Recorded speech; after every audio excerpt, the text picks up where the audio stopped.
Today's episode comes to you from the Blue Chew studio. Right now, when you buy 2 months of Blue Chew Gold, you get the third for free with the promo code WRESTLE at BlueChew.com.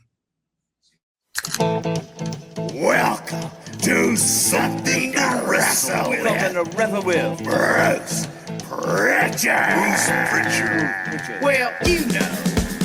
That's not a rib. No, yeah, but There's no box of gimmicks. rumor and innuendo. I don't deal in rumor and innuendo. And was he there? I was there. Say something I don't give a shit. Welcome to Something To Wrestle With. Something to wrestle Something with. to wrestle with. Something to wrestle with. Dig it. Bruce Prichard. Hey, it's Conrad the Mortgage Guy, and you're listening to Something to Wrestle with John Layfield. John, what's going on, man? How are you? Conrad, Bradshaw 316 says, I just stole your fucking podcast. Well, I tell you what, you guys stole the weekend with AAA, and what a weekend it was, man. You want to talk about one of the greatest matches I've ever seen. I wish I could have been in the building for that one. Sold out, hanging from the rafters. It felt electric just watching on TV. My wife, not a big wrestling fan, as you may imagine. I said, honey, I think you need to see this. And she said when it was over, hey, if Hollywood ever did a movie about wrestling, it would look something like this, but I'm not even sure they could get it this right. It looked different than what we see on Mondays or Wednesdays or Fridays. And it was a throwback. It was mask versus mask. It was El Grande Americanos. Maybe the match of the year, maybe the feud of the year, maybe the post match of the year, maybe the entrance of the year. This was rarefied air. And John, you had the pleasure of being on the call. This was a real treat for wrestling fans, wasn't it?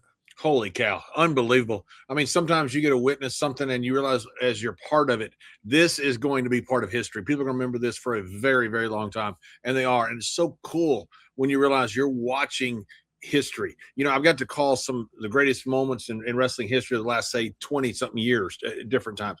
And it's been so cool when you start to realize this is living up to the hype. And you knew right away. They were playing that mariachi band and they're playing that entrance. And by the way, it's Al Michaels, one of the greatest calls ever. Do you believe in miracles? You know what he said next? Nothing. He laid out forever. This was Corey Graves' call. Corey said, I think we need to lay out. He goes, this band should be hot. The crowd's probably going to be on fire. And he said, let's just lay out. I bet we laid out for several minutes. I mean, nobody noticed it because it was the right thing to do. Now, what we're watching is what was great, not what we did. But all we could do is take it down. We can't take it up from where it is right there. And we literally just laid out for about 3 or 4 minutes. And Corey sent me a note during the middle of it. He goes, this is awesome. I look back and go, holy shit, this is unbelievable. This is great. And all I'm thinking at this point is don't screw it up. Just call the match. Just let the match breathe. Let the match be itself. You know, it's so fun when you are part of that and you realize this shit's freaking fantastic and you just get to watch it. It was unbelievable. I mean, to see the performance by the individuals, but also just the way it was shot. I mean, Yeah. the comic book intro, the backstage walk to the ring, the spotlight for the girlfriend as she comes down the steps, like Yeah. the whole thing was like a movie. The post match, like it felt like a combination of the Mexican lucha history where we've got the whole family in there and wearing the masks and the whole deal, but also somehow it was almost like reminiscent of a Japanese match where at the end it's very respectful acknowledgement of the crowd. I mean, this is a career-making performance probably for both guys. And maybe what I love most about it, if you weren't a hardcore fan, you wouldn't know this, but everybody listening to this knows this. Respectfully, I don't know that Kaiser and Chad Gable had a ton of other creative stuff going on, but JR has often talked about maximizing your minutes. And these guys went from guys who maybe were feeling lost in the shuffle creatively, because let's be honest, this is one of the most loaded rosters in history.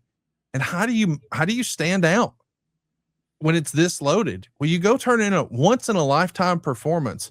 Kudos to The Undertaker, Jeremy Borash, you and Corey, and certainly Kaiser and Gable. I mean, this had something for everybody.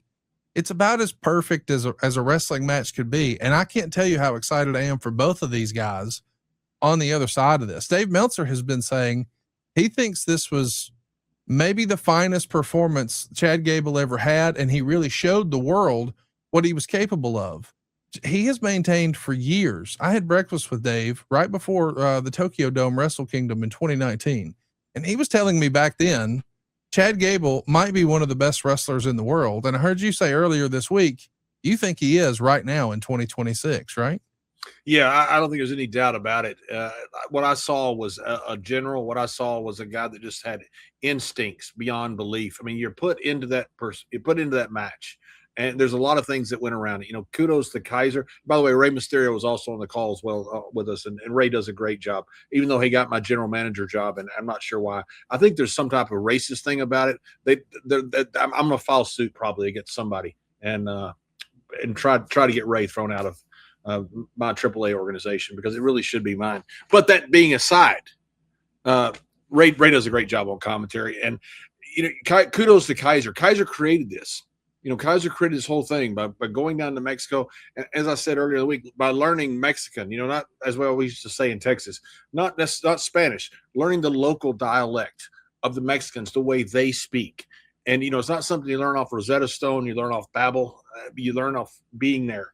And he learned off being around Mexicans, and he learned the local dialect. He's become a part of that culture. This is the craziest thing I've ever seen, Conrad. You got this German pretending to be American, defending the Mexican culture against a guy who represented America nationally in the Olympics and other wrestling matches. And he's saying he's more of a Mexican and representing the culture too. It's one of the craziest, most preposterous storylines of all time. And it worked like crazy, because I always feel like, it's not people, do you believe? It's, do you care?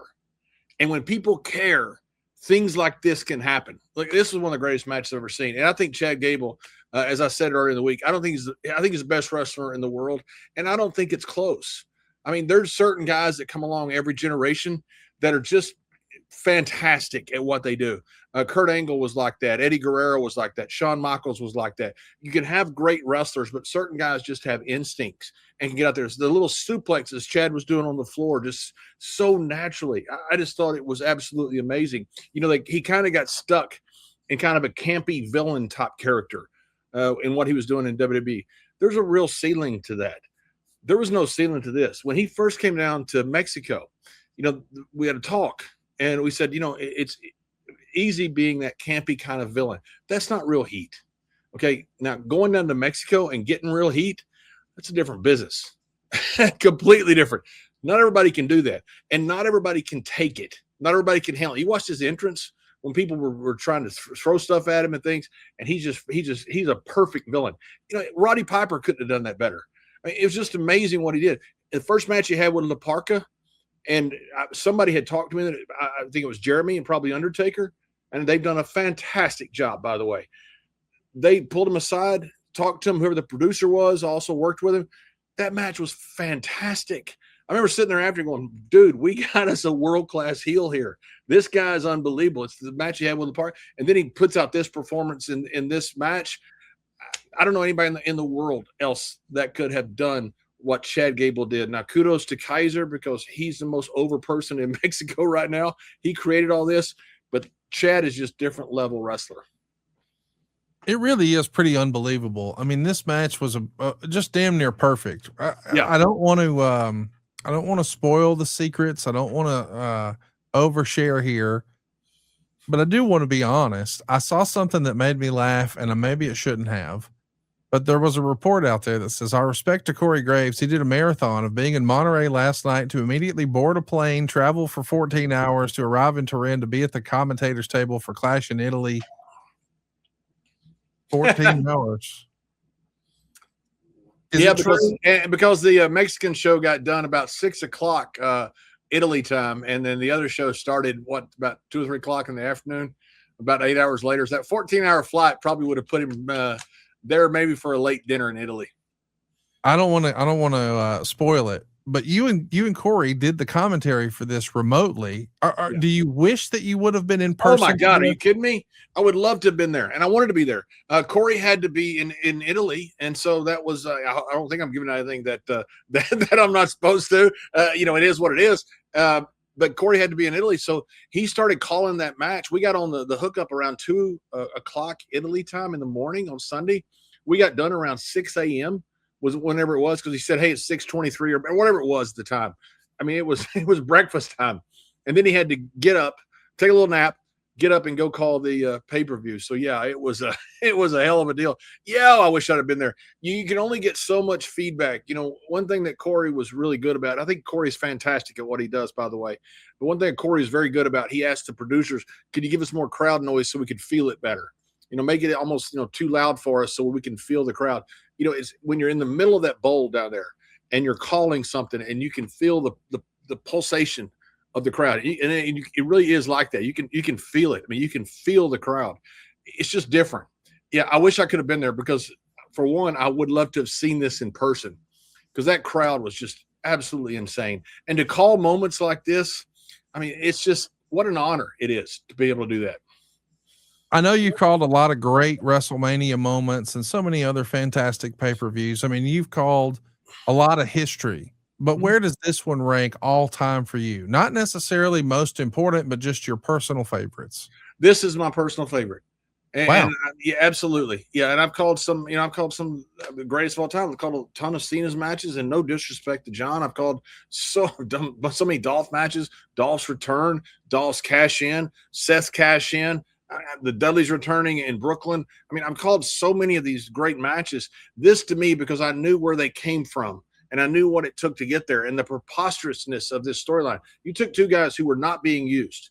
You know, Kaiser was not being used at WWE, and you see that they should have been somewhere. He's a talented guy. Chad Gable is not being used that well, and you see what they should have been doing. Best wrestler in the world, in my opinion, and you saw that last Saturday night. And they found some magic for these guys, and they go out there, and it's just kind of sink or swim. Remember first match with Eddie out in the Staples Center. I knew it was sink or swim. I knew if this match was bad, they were going to blame me, and this would be a one-off for JBL. Pat Patterson said, hey, I wish you the best. He goes, good luck. He goes, I hope you make it. And the way he walked off, he's like, dude, this is either like I'm either going to be there for a while or I'm done. And I felt the same about these guys. They've got a chance here to headline this show, and it's the biggest show in Mexico, at least up till this year. I think it's going to be the biggest show of the year. I don't care what they do at Triple Mania. I don't see how anybody can beat this for years to come. They had a chance underneath the lights being the brightest they could be, and both those guys rose to the occasion. It was so much fun to watch and see Pimpy out there. You know, a lot of people that don't know Pimpy, one of the exoticas as they call her. I mean, she did a great job. The blind comedian who's over like crazy down in Mexico did a great job. The girlfriend did a great. I mean, it was unbelievable that how everybody simply just it was perfect. It was absolute perfection. And a lot of that comes from the people running it. Talking about Jeremy and Undertaker and the producer of the match. I mean, that really helps. But the talents, I don't care what you produce. You can have the greatest game plan in the world. You got to have players that play. And these guys rose to the occasion. I got to ask, I was watching with our live studio audience from our get together, and we're going to have some great content that'll air in the coming weeks. Some stuff that we're going to have to edit quite a bit. You needed to be there to see it all. But I will say it's going to knock your socks off for curtain jerkers. But we watched with that same crew the next day, and it was a phenomenal show. But it blew everyone away when you referenced, what's she doing here? The last time I saw her, she was getting in a fight in an elevator down in Florida. You get any hate for that, or is that all? No, nobody said a word to me, so I don't know if it's like, hey, he sucks, we're just not going to talk to him, or if it's like, okay, that's fine, or if nobody even listened to me at all. Hey, about 3 weeks ago when he beat up the blind comedian, I said, boy, he didn't see that coming. Nobody said a word. Nobody even laughed. I'm like, dude, am I talking to people that are even listening? And nobody cares. So no, I didn't get heat. Maybe they just, they did when they showed the replay on Netflix, had their own commentary, but they did it for the Mexican version too. So maybe there's a reason. I don't know. Maybe it's because I suck. I don't think you suck at all. Maybe they're just trying to lean in and be more authentic. I had so much fun when I talk about this stuff. I remember years ago when Jesse Ventura had like 4 ladies in the front row, and Jesse goes, look at those rats right there. I was like talking to Shivani or something, and like everybody ignores him. But it's like years later, he realized that's pretty freaking good. Not that I'm in Jesse's category, but sometimes they just ignore you. I do want to ask. I saw some discussion online about your call when Chad Gable removes the mask, and you go, "That's Chad Gable," like you were surprised. I felt that was fun. I liked it. I saw some people who didn't love it. Did you see any negative feedback on that? And what was your reasoning in going over the top campy of that's Chad Gable? I thought it was hilarious. I've been saying that this is some like Mexican luchador who fought El Canek and Mascaras and all the great guys from the past. And so, of course, I'm going to be surprised. Oh my God, it's Chad Gable. So yes, it just occurred to me when he took it off that I should be surprised about it. And no, I didn't hear anything negative. And they can kiss my ass. I don't care. Look, some people like it, some people don't. If you don't like it, I do it because I think it's best or because it comes to my mind. And if people don't like it, they can get rid of me. Hey, I thought it was fantastic. I loved it. And I had some comments from some people inside WWE said, hey, we thought that was funny. That's the one thing that they did comment on was that they thought that. It just occurred to me because I've been such an idiot about the fact that this guy, Chad Gable, is this Americano who's been there. I said he trained in Wigan. I said he trained in the Snake Pit. He's trained down in Mexico. He's had some of the greatest matches ever with all of these great stars down there, El Santos and all the great stars. He wrestled for 100 years, I think you said. That's right. Ray asked me one day, is he 70 or 80? And I missed the damn line. I should have said, yeah, he's had those stem cells you had. I said, that was the shit. I thought about it afterwards, and I said, well, he's young for his age. And so I've been saying it's this legendary figure forever. So to me, it made sense for me to say, it's Chad Gable. Oh my God, I can't believe it. I absolutely loved it. I thought it was a fantastic presentation. And what a great compliment it is to you and Corey and WWE that so many people thought you guys were there. Like the idea that you're able to do the commentary remotely, but it still sounds like you're right on top of it. Like, kudos. We have great tech. We have great tech. We have great people there that have got us there. You know, Corey had to be in Italy, so there was no way for us to all be there. Ray was there. Ray was there. I don't know where he's doing commentary from, but he had, he's a general manager now. And one of the reasons is because you need him as a character on the Mexican version of the television, and not just Mexican, but the Latin, but the Spanish speaking version, because that covers all the way down south. Because of the English version is separate as far as where it's usually, like, let's say on YouTube. And Ray, if he's on only commentary on English, he's not on the show. And that's missing a massive character that you need on that show, especially the fact that his son is one of the big stars down there. And there's this feud going on between them right now. It's just a great dynamic going on. And so that's one of the reasons that Ray is down there. And one of the reasons Ray needs to be a character on television. So you get him there because doing the English commentary alone keeps him off of Spanish television. I'm not going to pretend that it's the same size that it is here in the States, but as a reminder, this show actually aired in Fox in Mexico. So it's a big opportunity, and it was a huge show. And I think there's a lot of interest. I mean, you want to talk about every now and again, I think sometimes we don't give WWE credit when they promote things well. Everybody jumps on the criticisms whenever they think something could have been done better. But imagine having that kind of match. And oh, by the way, the next week, Triple Mania tickets go on sale. Could they have drawn it up any better? No, they couldn't have. And not to give away something away, I wouldn't give something away if it was negative, but give away something positive. And I don't think it's behind the scenes too much, but I know that the connection with WWE is very good. I've seen some people out there, they want to say, oh, this is a hot new product, WWE should pay attention. They do pay attention. Right away when they saw one of the shows, Hunter texted down right away, said, hey, how about you guys have Penta? And Hunter and Nick we're calling, say, hey, here's how we can help you guys. Here's how we can help you do more. And so that's a lot of the integration that you have. I think it's the hottest show in the world right now. And I think it's the hottest show in the world. I think you've got some great people behind it, Undertaker and Jeremy Borash, but also it's new. I mean, you're seeing this Psycho Clown, this Pagano, and that Pagano was so freaking good with his facials. He's a hell of a worker. And Psycho Clown headlined more WrestleManias than anybody in AAA history. It's a franchise down there. That kid, he is freaking over. Then you have all these other characters that you have out there, and they're so freaking wild and so freaking different.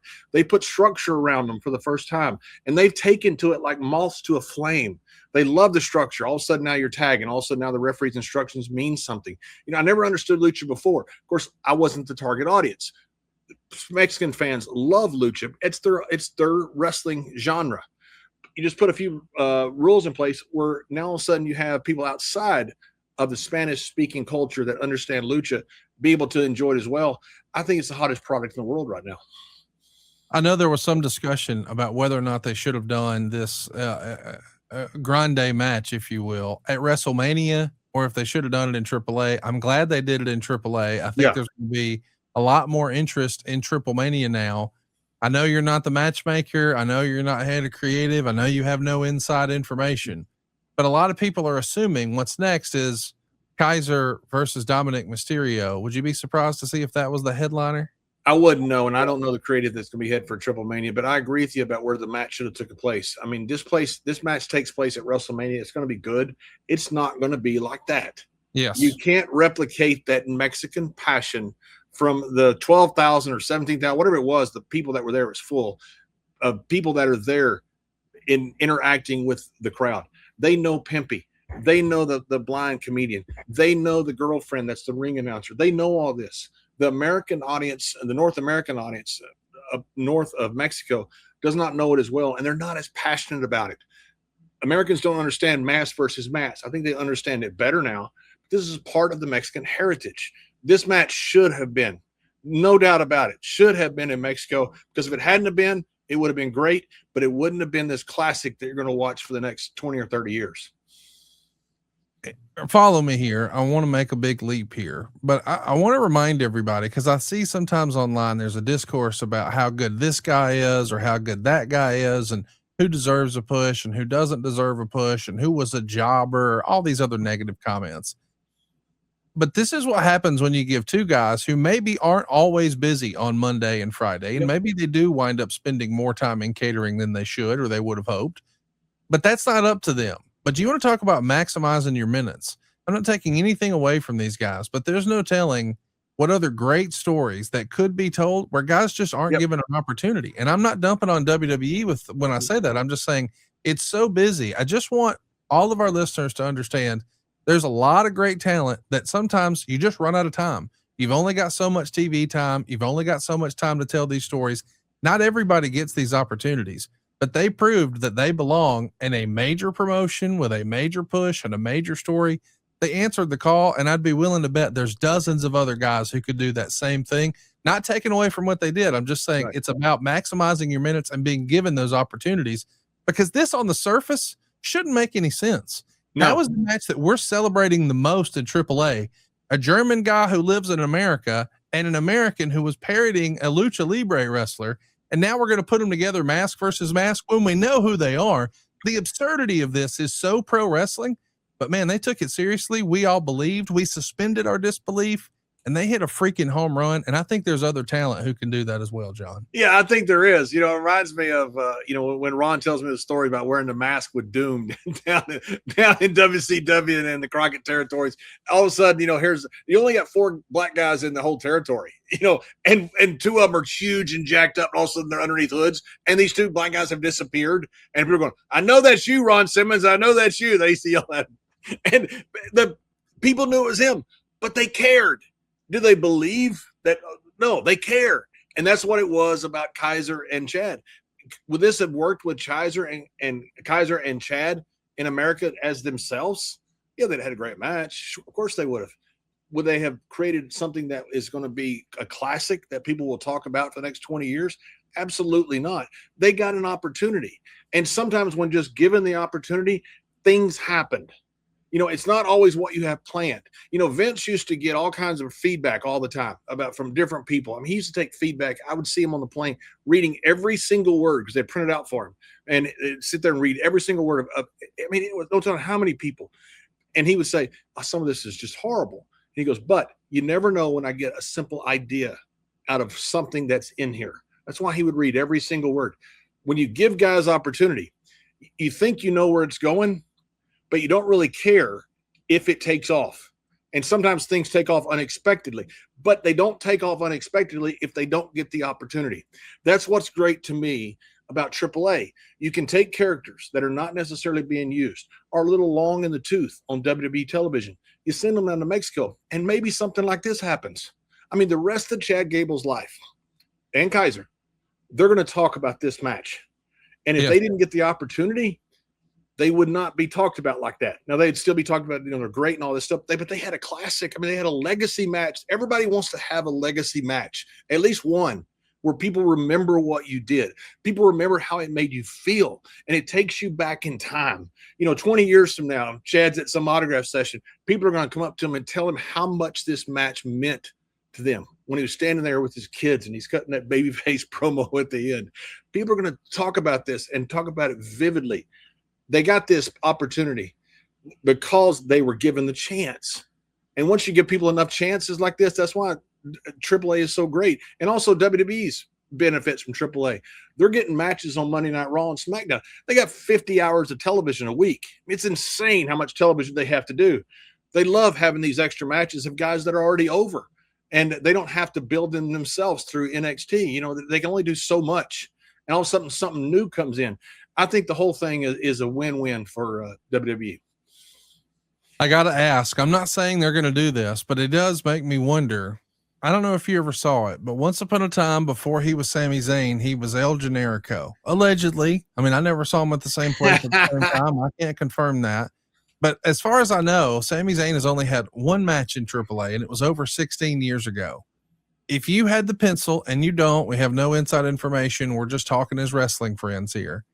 El Generico's got to do something with El Grande Americano. Oh, my God. If I'm Sammy, I'm calling the office. Absolutely. After what happened with these guys down in Mexico, who else, if you think you're not being used enough in WWE, would not go to the office, whoever you go to, and say, hey, man, can I get a run in AAA? Can I get a shot down there just to see what happens?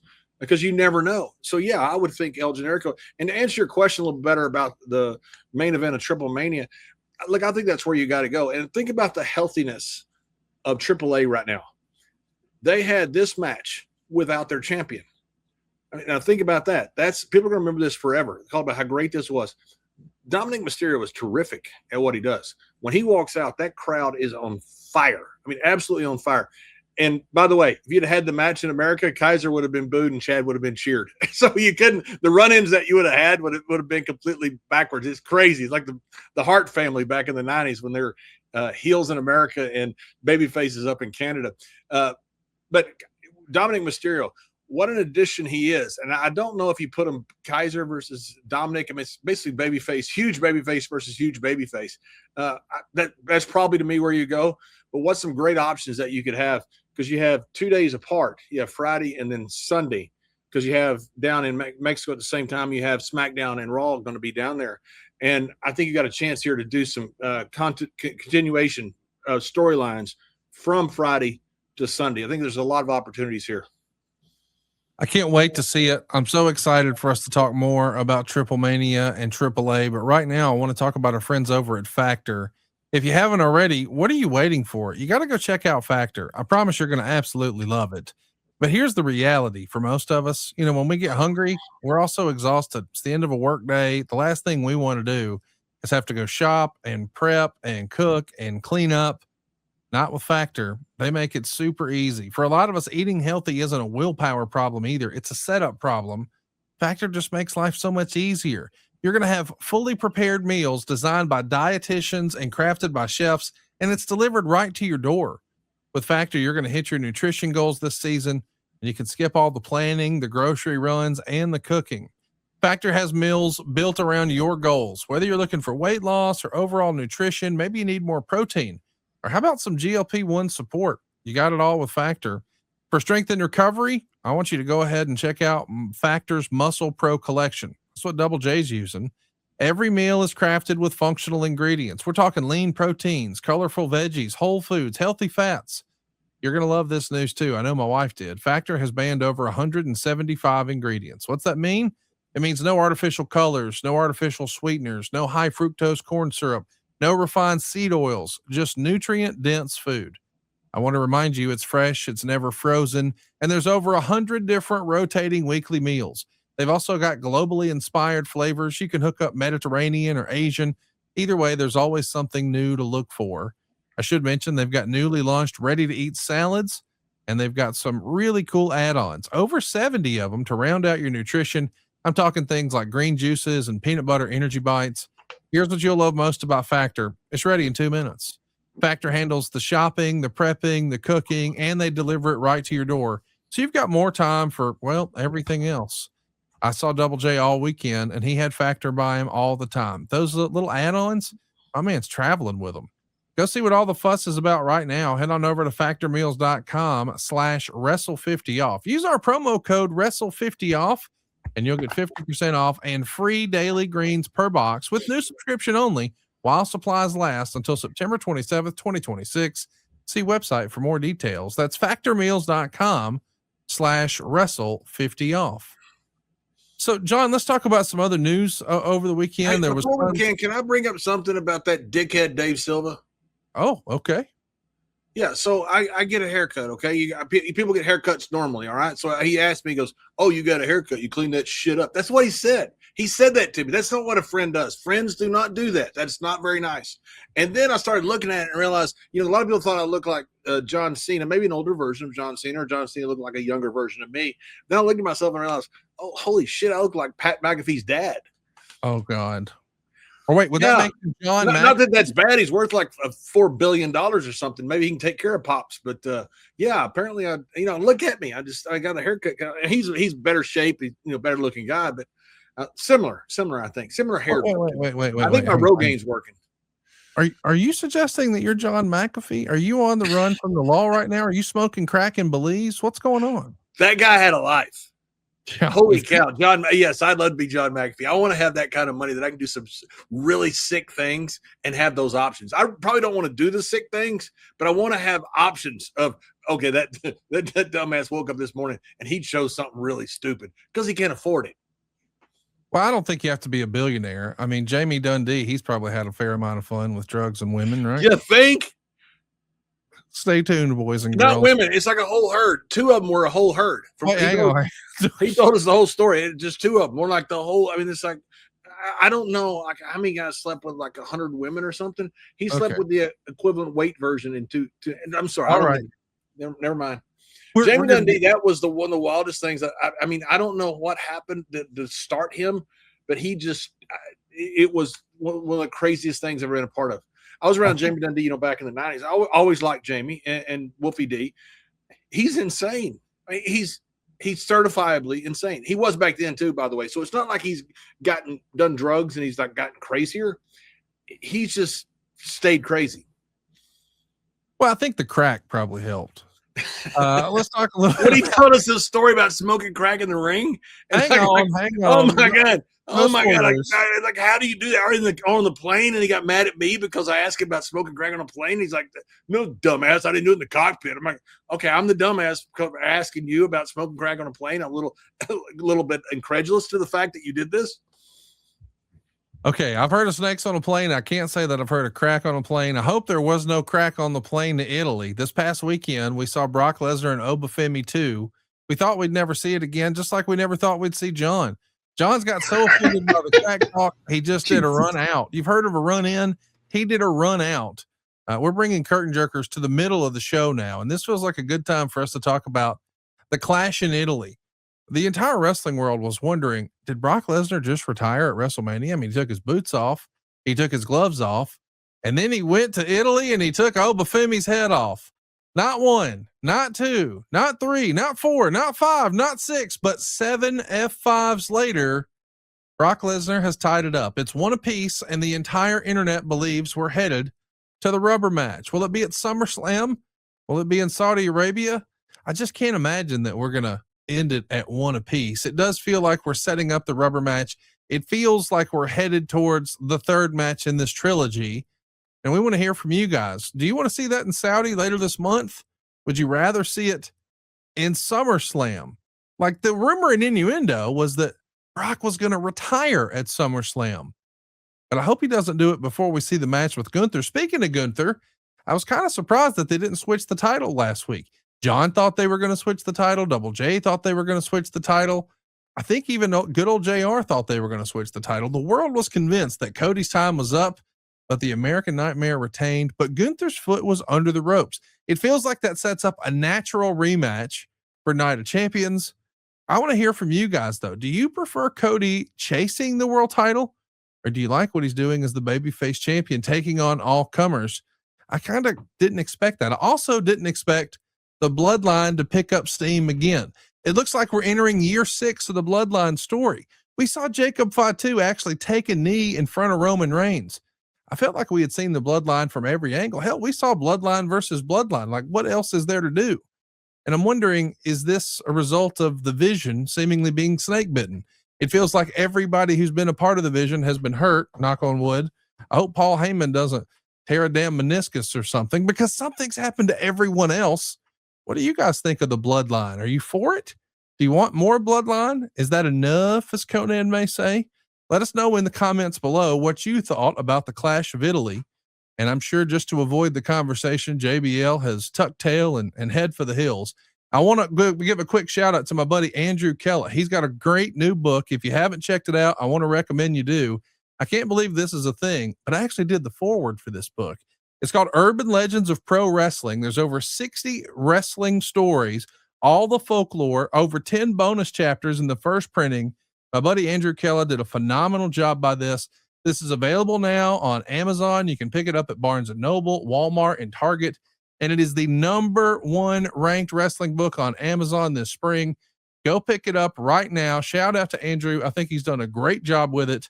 And if you're a big wrestling fan like me, this is going to be a real page turner. I'm going to be checking it out this weekend by the pool. Hope you guys will pick it up too. One more time, Urban Legends of Pro Wrestling, available now on Amazon, Barnes & Noble, Walmart, and of course, Target, as my mom used to say.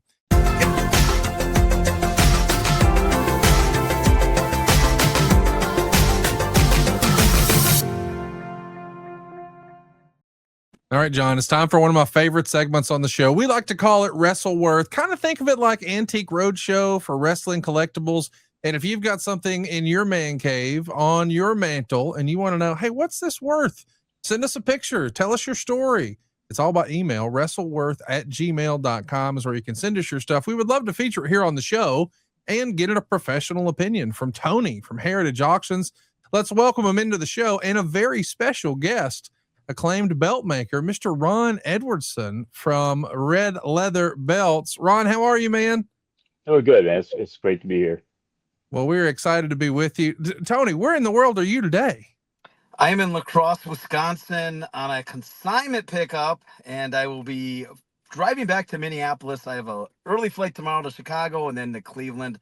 A lot of people want to hand over their consignments. They don't want to ship them in the mail, so we do a lot of traveling. So. Is this on a dare or a bet? I mean, because nobody goes to Wisconsin on purpose. No. Beautiful, beautiful state of Wisconsin. Compared to what? Well, you got people like Hornswoggle running around. Yes. You see him hit him with a trash can. The little guys love that. Little guys love when you just walk up and hit them with a trash can. It's legal in Wisconsin. It is. Yes, you can do that here. I don't know if this would qualify as a legal dumpling, but I think we've got a story that nobody will believe. John, I'm sure you remember this moment, and Tony, you're a big wrestling fan from way back.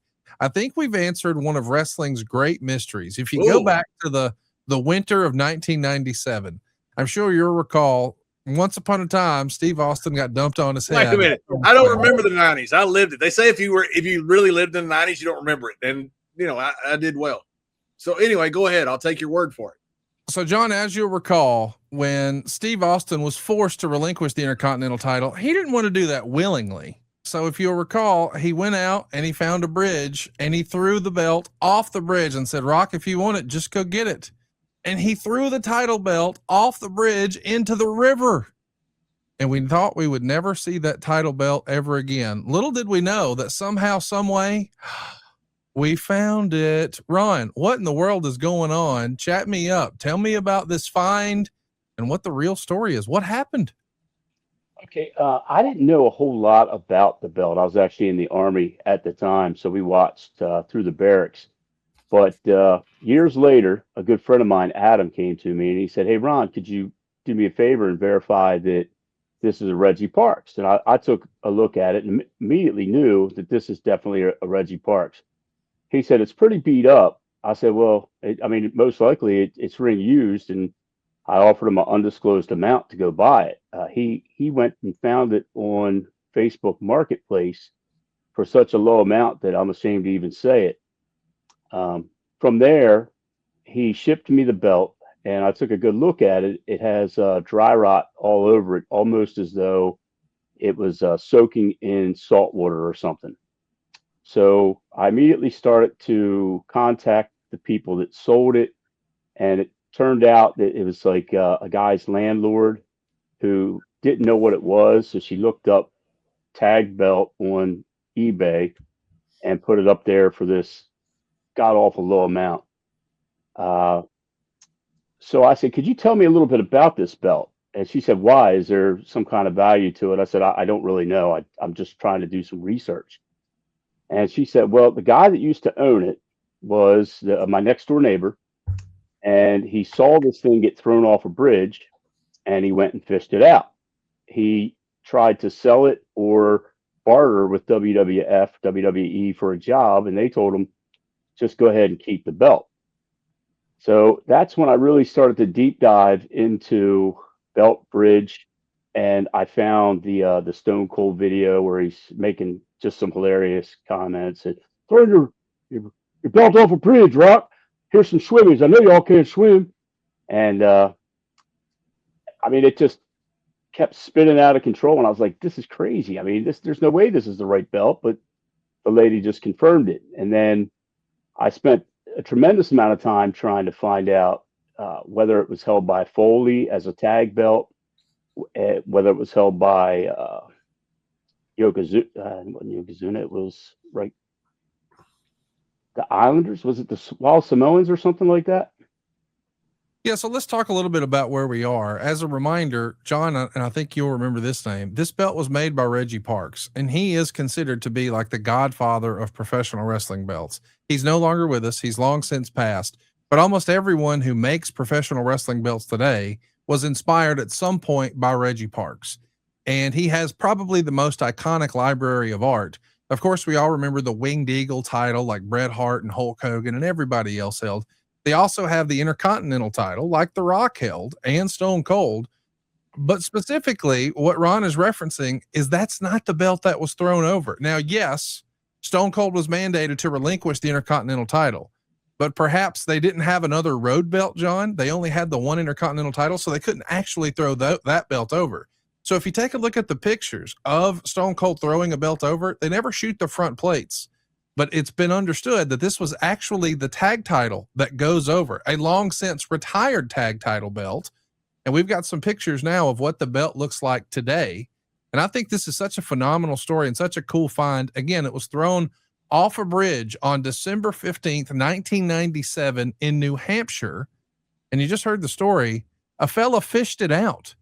But you see where a lot of the paint has started to patina off. And you also see that once upon a time, it was autographed by Stone Cold Steve Austin. Now, normally, ring-used belts are never autographed. And if they are, they're usually autographed on the back of the leather. For whatever reason, you don't see a lot of fans who want the front of the leather autographed. This particular one features an autograph on the main plate. Notice the side plates, John. This is a big differentiator. A lot of the side plates for the tag belts did not look like this. The way the leather tapers and specifically the shape of the side plates would change a few times through the years. If you see on the far right, that's where the logo plate used to be. So it would have had the WWF logo and it would have said tag team underneath. It's no longer there, but this is very clearly a Reggie belt. You can tell by the clamshell style tooling there and even the way the snap box has been beveled out. But what's really interesting and makes this one unique, almost a tell, if you will, is the tip of the belt. Not a lot of the tag belts had that side plate combination. This may be the only set. But this particular tip, this is unique to this belt as well. You didn't see this a ton. This is a pretty rare belt, Ron. And you make these belts for a living. We should mention you've made a ton of belts that guys see on TV these days, like AEW, I know, is a regular customer of yours. Oh, I love seeing that there's a little bit of damage to the leather there on the left of the side plate. Chat me up. Ron, you've had this belt for a while now. What are some other unique characteristics about this belt that make it unique to Reggie Parks or just that era in general? Well, there's certain things that Reggie always did with his belts, like the way he always takes the double. Let me see if I can get that in there right. The way he takes the double G's down into that line at the bottom. Right, I see that. Yeah. So when people try to duplicate that, they always seem to mess that up. But Also, just the way overall he does his snap box in a shape that's very unique. It can't be done with some kind of a pressing plate stamp, which a lot of the guys are using now. So that's done And by hand, right, Ron? oh, absolutely. Reggie's like you said, he is the belt god. He's the guru. So if you want to learn how to make a belt properly, that's the first thing you want to do is basically take apart Reggie, study it, and learn from him. He's the greatest. I hate to ask you to do this, but since we're live and I just want to know, can you hold it up again? It looks like the main plate is separating a little bit from the leather. How Well, many of those actually- bolts are broken? That's pretty cool. It's actually right here. It's that the leather has cracked so bad that it is separated, and the only thing holding it together right there is the backing. Wow. You can see the bolts on the back, and then it has another area like that over here that's not as bad through there. That's I fantastic. mean, it's just an amazing piece. To me, this is, obviously you have the greatest belt in the world, but to me, this is the greatest belt in my collection. Even though I have, ring used tags, ring used world heavyweight, and the ring used bling 1577. Well, it's fantastic to take a look at this piece of history. As a reminder, this was a ring used tag belt that the company was willing to sacrifice and just seemingly be lost forever. And I think we've been able to track the side plates back all the way back to the Islanders, or the head shrinkers, I guess we would call them at the time. These are those. That's what I meant. And you can see, if you notice the belt on the right, it's missing the logo plate. Great job on our producer Silva here on identifying it. So right there, you prove not only does it have some Stone Cold history, does it have some Rock history? This is the Samoan dynasty. John, what do you think seeing this belt after all these years? How cool is this story? I think it's incredible. I'd like to hear more about the guy who found it. Did he really? How deep was it? Did he scuba dive and go get it? I mean, it seems crazy, but remember, like one of the U.S. Opens or whatever it was, somebody had thrown the golf ball that they won with in the water, and the whole fans everybody goes diving in after it. I'm surprised more fans didn't go try to go down. This angle's pretty old. This is what Paul Jones was one of the first to do this in '72, I think, or early '70s with Jack Briscoe in Florida. They shut down the freaking bridge that he was going to throw the belt off of. Then they did the same angle out in the West Coast with I think Playboy Buddy Rose, a ripoff of the Jack Briscoe angle. So this was all, and of course you got a Jerry Briscoe in the office at WWE, and you come up with throwing the belt off the bridge angle. I wonder where it came from. It's a pretty cool storyline. I just always thought it was whatever happened to these belts. They're at the bottom of something. Was it a scuba diver that went and got it wrong? Was that how they got it? The way I understand it, he lived very local, within a few miles of the bridge, and he saw it on TV live, and he rushed right on down there, jumped right on in, and I don't know how long it took him to find it. He did tell the whole story to the lady that lived next door to him, and she actually, once she got the belt and his belongings, when he left the residence, she didn't know what happened to him at that point. So I kind of let the story end right there for that part.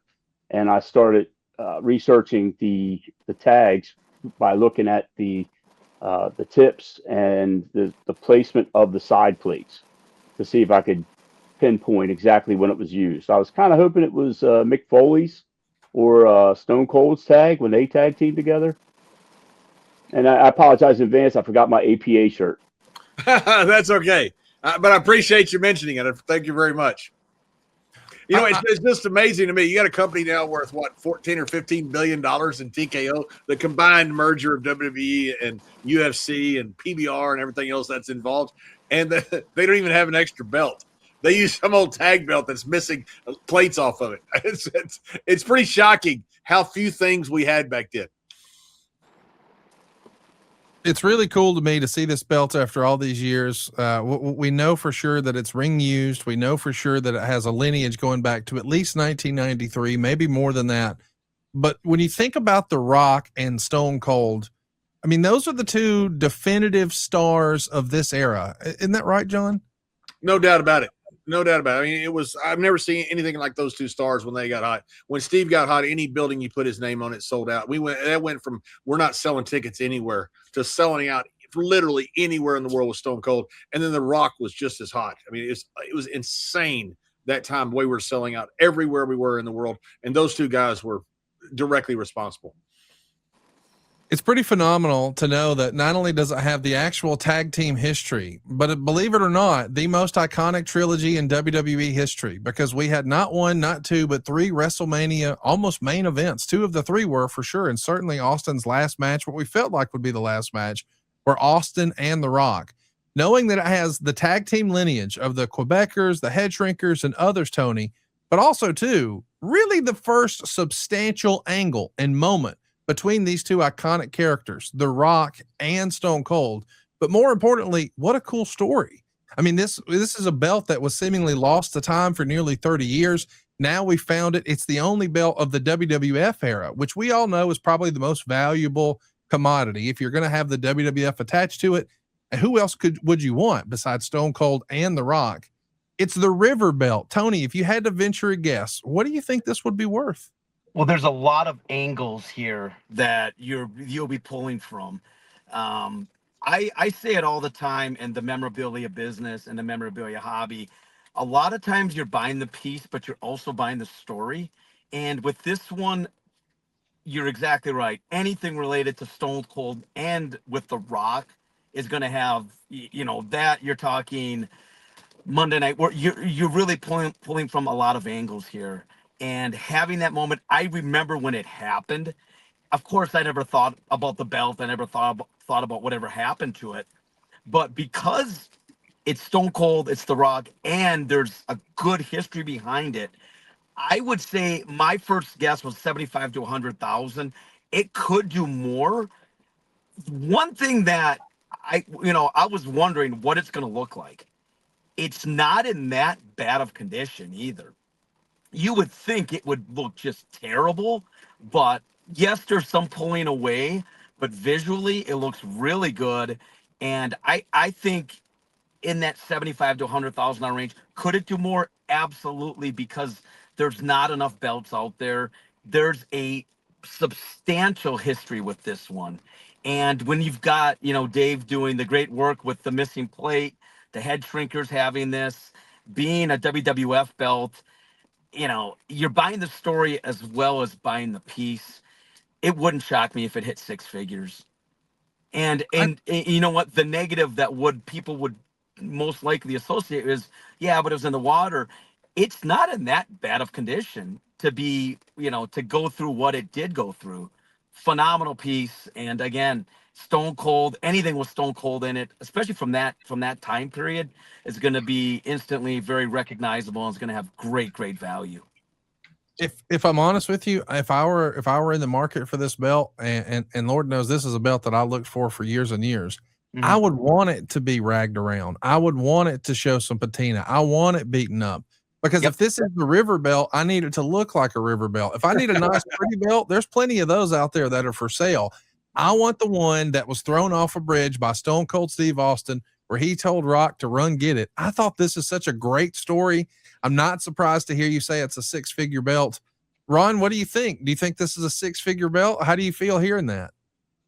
I mean, it really comes down to who really connects with that moment. Like, I think there's a moment for all of us on why we love wrestling. For me, it's probably Backlund and the Iron Sheik and Tony Atlas. For you, I don't know exactly what it is, but there's a moment that ties us to it. So whoever gets really tied to that moment, that huge Rock fan, that huge Stone Cold fan, I mean, I would think that someone probably would be in the 100 to 200K price range. But that's just me. I mean, and by the way, I was a huge APA fan. We need to give them more credit. Thank you very much. Well, you got it. I had the shirts. I loved it. I was like, you guys are a comedic relief. It was awesome. We need more wonderful guests like this. Oh gosh, we actually met at MCW last year. What's that? I introduced myself to you at MCW. You were doing a signing up there. Yeah, I remember. Yes, I'm the belt maker for. Yes, sir. I do remember. Yeah. You're a heck of a nice guy, so it stays. Well, thank you. Memory. Don't tell anybody; it'll absolutely kill my internet reputation. Well, some people let you down when you meet them, and some people just blow your mind. Like Piper blew my mind. Foley blew my mind. I'm not going to say who didn't, but you did. Well, thank you. Yeah, Hot Rod's was a good guy. Hot Rod was a good guy all the time. Just a good human being. I used to actually lie to the kids in the neighborhood because Baltimore is a very specific area. We didn't all have our dads around, so they'd say, "Oh, you don't have a dad." I say, "Roddy Piper's my dad. He was visiting Baltimore." Okay, and they're like, Perfect. "What?" Well, Ron, we can't thank you enough for all the time. I want to encourage everybody to go check out all your other fabulous work. I know you're on Instagram at red_leather_belts. Congrats on such a great piece. And I hope maybe we'll see it at Heritage Auctions in the future. What do you think, Ron? Yeah, I mean, I would love to do something with Heritage. All right. Especially after hearing what happened to your belt. Well, listen, I'm all for it. I think it's great for you. I think it's great for the community, and I can't thank you enough for all the time, Ron. Thanks for jumping on and chatting with us today. Thanks, Ron. Appreciate Good seeing you again. Thanks for showing us. you. That's amazing. Thank you. Bye-bye. Hey, and Tony, he's talking a little bit about Rowdy Roddy Piper, and you Yeah, and may he or may also not- said some nice things about me, Tony. You've been on here for damn near 6 months, half a year. You ain't never said nothing nice to me at all. And in Vegas, you damn near jumped me. I Fair swear to point. God, I had never seen a human being that big in my life. And I was like, I have told everybody he was so nice. We talked for 10 minutes. I was very impressed. That's a great assessment of you. Very nice. I loved it. We had I've told fun. that story a lot of times to a lot I of caught people. him at the talking to the valet guy or somebody outside. You're trying to get something. I come behind him, Conrad, and I just got him, and he bowed up like brother. He bowed up like freaking Tank Abbott on me. Well, I wonder how Roddy Piper would have reacted to that. Tony, you've recently come into possession of something of the hot rods himself, right? Yeah, about 10 years ago, his wife, the family put out a couple of pieces of memorabilia of his, and somebody who ended up acquiring one of his jackets. It's one of his earlier jackets, green and white, used for some magazine covers. This one is gonna be in our big Platinum Night auction, which is in August 22nd and 23rd. And there's a lot of photos of him wearing this jacket. He wore it for years on end, early to mid 80s. So it's kind of when he ascended to the top of the wrestling world.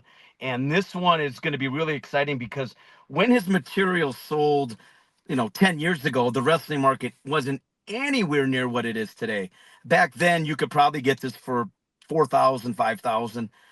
We're gonna have a 20,000 estimate on this, and I'm very curious because Piper is a generational talent, such a good heel. Yes, he was a good guy as well, but he could play any role. Was great. People loved him.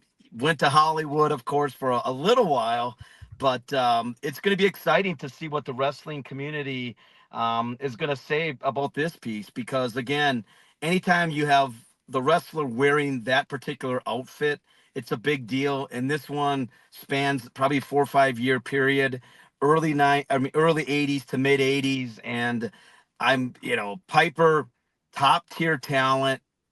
And we're really excited to see what this is going to go for. And it's going to be making really, in the last probably 2 years with the market doing what it has, I think 20 could go even more as high as 30,000 wouldn't really shock me because there hasn't been a lot of high quality Piper material that's reached the auction block, especially in a major auction like ours. Hey, Tony, do people ever buy these stuff and wear it? They might wear it in it's front cool of to their me. friends. You're going to an event and you're like wearing a Roddy Piper jacket, if it fit, of course. And you It's say too valuable probably to wear something like that. What guys do with this is they put it on a nice mannequin, have it in their man cave. And I've said it before, I think the thing about wrestling outfits, robes, they present so well on a mannequin. Like in my collection, I've got game used jerseys in my collection. And yeah, they look nice, but these full length wrestling robes really jump out to you. And if you're trying to impress your friends, a wrestling robe, a wrestling jacket it's a really cool point. And people, there's so much glitter and everything surrounding these that, I'll be honest, a wrestling jacket, a wrestling robe looks a heck of a lot better than just a standard game worn jersey does. So, And Tony, let me ask you. Mhm. I'm sorry, I didn't mean to cut you off. Let me ask you a little personal question. Do a lot of people have just like extra mannequins at their house? It's hard to find. It's hard to find good mannequins. It's hard to find a good mannequin. That's my point. Some of these can get pretty expensive, especially those full body ones. For some of those robes, it's a couple $100 they would be for one of those really nice mannequins. But yeah, I mean they really look well on mannequins, and I've got my game used jerseys on mannequins, and but I know there are there's more and more shows now, more and more wrestling shows that are starting to kind of take root a little bit, and I think you'll see more and more of this as it gets bigger and bigger in the future. Well, I can't wait to see this one, what it gets at auction. I mean, I think we may have 2 really cool new items coming up for this August auction. You said it's going down on August 22nd at Heritage Auctions? Yes, is that August right? 22nd and 23rd. The deadline is July 1st, and we are working on a ton of material. I can't thank you enough because you've really helped us at Heritage grow this wrestling category, and there's a lot of stuff coming in. And, between autographs, cards, we've got some robes that'll be coming up that I'm sure we'll be talking about in the future, and belts.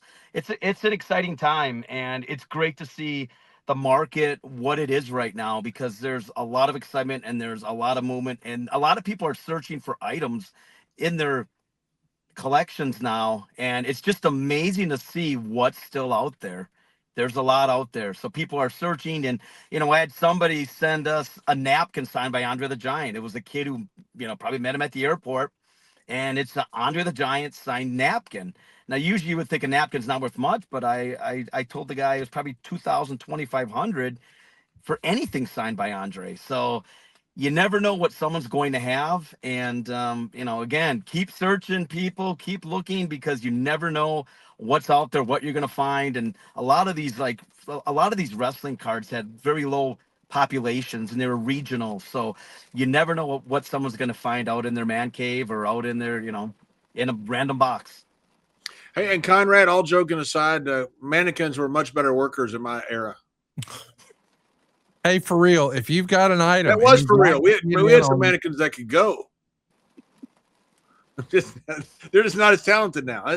No big deal. It's not like I'm picking on today's generation of mannequins. It's just that our mannequins in our era were significantly better. We had a lot more shows, and mannequins were better workers. Nowadays, you got mannequins that really just kind of stand there and need somebody to help them do something, like a producer or something. It's completely different. Well, if you've got something completely different that you would like to get in on this Heritage auction, you heard Tony say the deadline is July 1st, and we would love to feature it here on the program. Send us an email. We want to see pictures of your item. We want to hear the story. We'll feature it here on WrestleWorth. It's WrestleWorth@gmail.com. And John, I have some inside information. Next week, we've got the tale of another long lost belt. It'll also be in that August auction.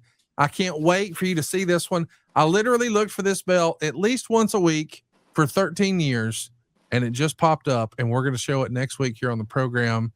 Stay tuned. Hey, Tony, thanks for all the time, man. This was fantastic. Can't wait to talk again next week. Absolutely. Thanks, guys. Thanks, Tony. Yep. That's going to be hard to beat, that Intercontinental title, the River belt that was actually a tag belt. Can you believe the company didn't have an extra belt? It's crazy to think how far things have advanced. And not only do I have an extra belt, they use like an old tag belt. It's like, hey, what are we going to use? Okay, let's just find. Hey, there's an old tag belt. Let's use that.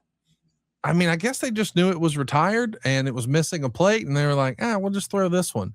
But imagine being the dude who literally was like, hey, I'm going to go find this belt, and I'm going to try to convince WWE to hire me because I found their belt. I mean, I'm not pretending to know what the belt order looked like in 1992 or 3 or whenever that belt first debuted. I'd guess it was like $1,000. So he thinks I'm going to trade $1,000 for a full-time gig. Maybe that's not the best idea, but the best idea is Blue Chew Gold. Maybe you're not in the loop on this, but let me just go ahead and tell you, the future of erectile function is here. Blue Chew Gold is changing the way millions of men are having sex in 2026. They've got a new arousal boosting formula that combines both passion and performance into one tablet that dissolves under your tongue for super fast onset. No more waiting for a pill to kick in. No more moments ruined by performance anxiety.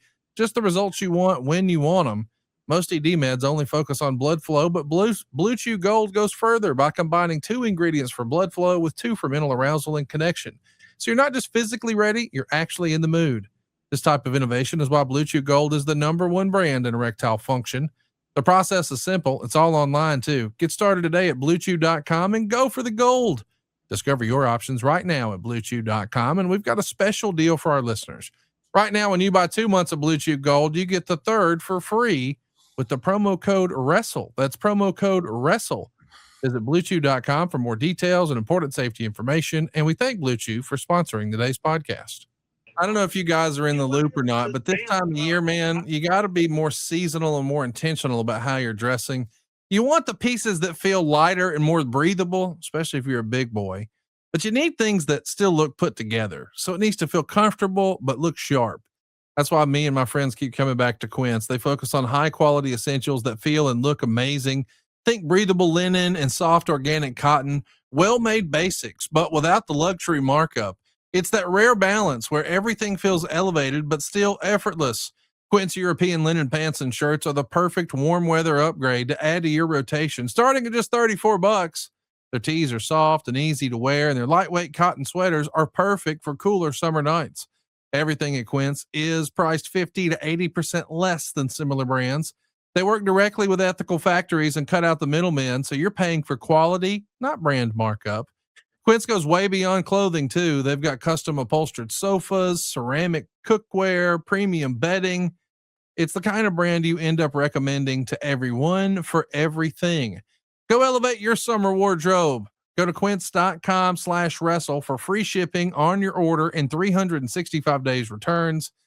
That's now available in Canada, too. Let me spell it for you. It's QUINCE.com/wrestle. You'll get free shipping and 365-day returns. That's quince.com/wrestle. Speaking of returns, I wish I could return JBL, but you'll never return Quince. Go right now. Quince.com/wrestle. Where else can you get free shipping and 365-day returns? You're going to love the quality. You're going to love the fit. You're going to love the feel. You're going to love Quince. Quince.com/wrestle. Folks, we hope that JBL is alive. You know, a lot of thoughts and prayers. If JBL were here, he's got to unblock shit. He's been cutting hands. He's got a secret. Oh, look. Even He killed your. my monitor just pulled a JBL. It said, enough of this shit. If he ain't got to be here, I don't either. Wait a minute. The rumors of your demise have been greatly exaggerated. What happened was when Dave Silva heard me call him a dickhead, he cut me off. Well, how do I get myself on camera here? There I am. Yeah. Oh yeah, here I am. Yeah, here I am, Conrad. Yeah. See? Start a podcast, they said. Have wrestlers on, they said.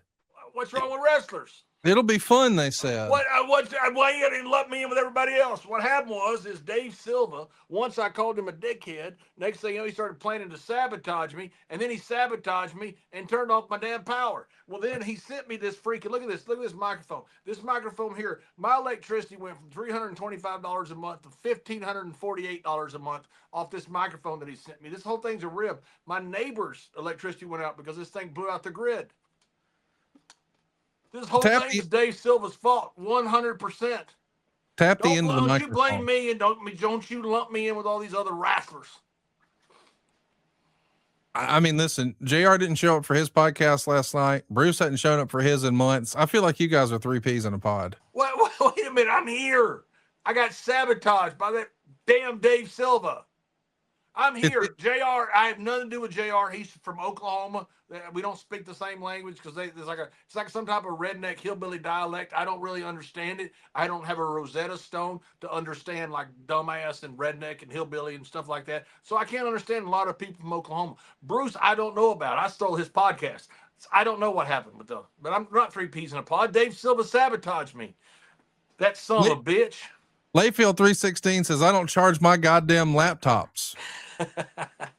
It's at 3%. No, I had the son bitch plugged in, and it was not charged. It was like a 10 or 11%. I thought surely, but then all of a sudden, because I had this freaking drain right here, this microphone, my own microphone, it's like a Polynesian microphone, and that it drained my electricity. Wait a minute, is that microphone named after the Rock's cartoon? Yes, it is 100%. That's why it costs so much, and that's why it drains all the electricity out of the neighborhood. Maona. Yeah. Well, he don't show up for work these days either. So Wow, I'm getting lumped in. I'm getting like a serious thing here. That the reputation risk. That's just bad. It's just bad. Hey, I do want to ask before your phone dies, because I know you're not going to plug that motherfucker in either. There's rumor and innuendo that now that Mick Foley is with AEW, he's going to have one last match. He even did an interview earlier this week. He thought he could do one more match. Now there's a debate.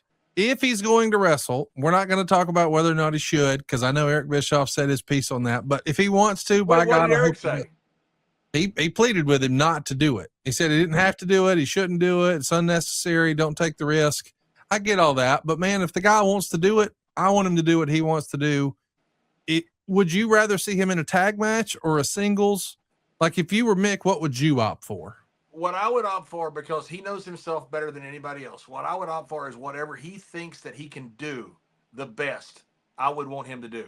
And whatever that is, that's what I would do. I mean, if he thinks he can do a singles match, he will figure out what kind of match that he will like, that he can be a part of, that he can do and feel comfortable with. If not, he'll figure out a tag match or whatever it is. He's going to do whatever he's comfortable with. So I would, look, whatever he decides, I guarantee you he's thought it through. I do want to ask you, there's lots of other rumor and innuendo that Santana's contract is going to be coming up due soon with TNA. We've seen him in TNA for years. Then we saw him in AEW. He's back in TNA now. There's a lot of speculation that WWE has interest. I think the world of Santana. What do you think his upside would be in WWE?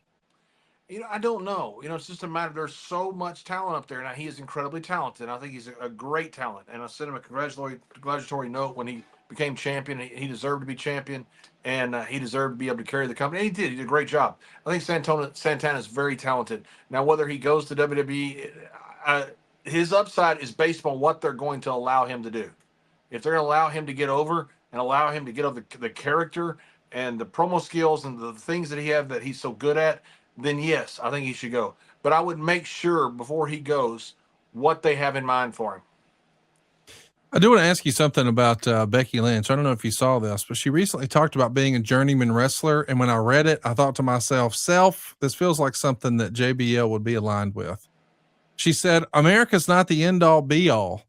I did what you're doing. It was just coming over here and trying to get bookings and hope that nobody would go through my luggage. But I do think the traveling, whether it's coming here or going to Japan or Canada or Europe, I think that's the best way to do it, is getting out of your bubble and making sure you're networking and getting reps, meeting people, doing the work.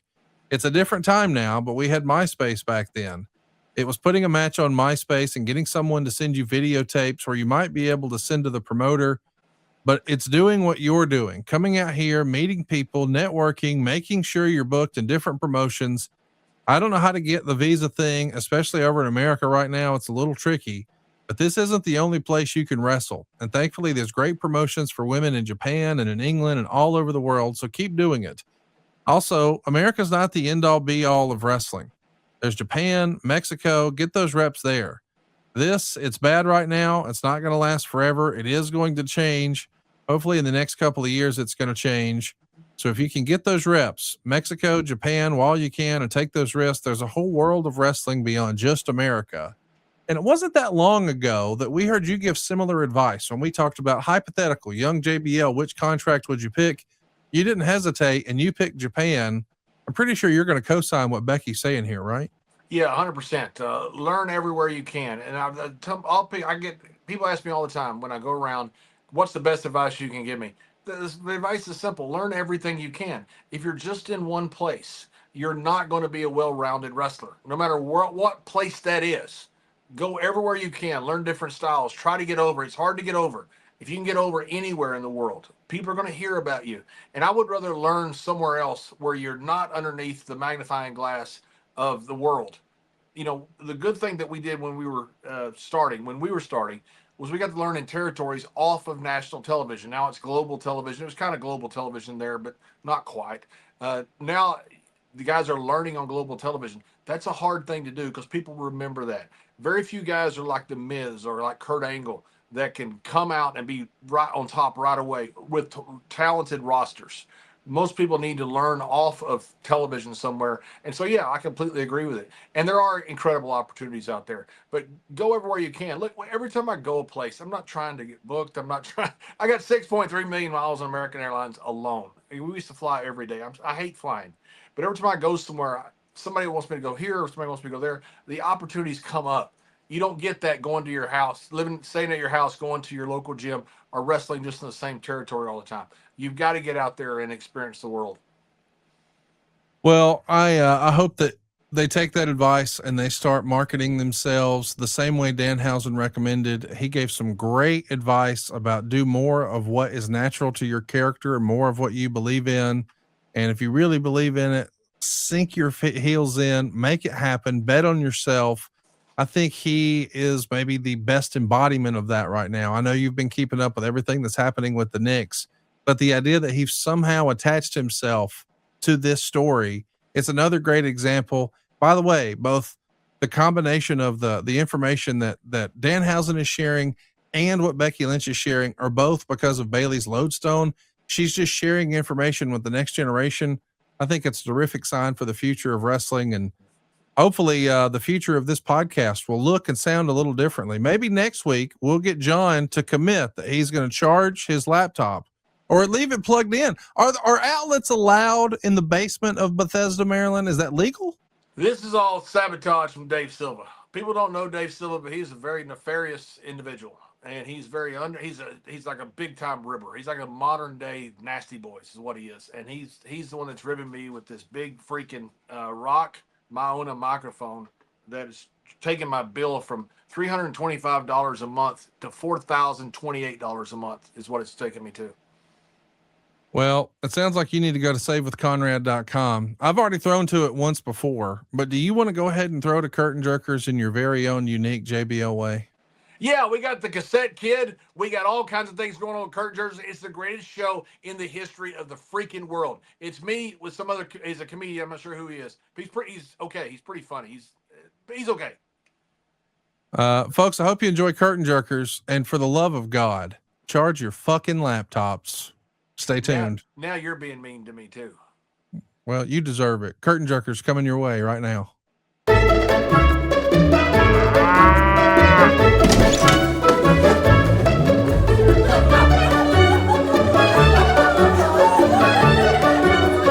All right, John, we're back here. Southern Illinois Championship Wrestling. It's a fan fest weekend. We've had some incredible clips, but what you're here for is a match. That is not what I'm here for. You are here for a match. Not here for a match. All right, what are you here for?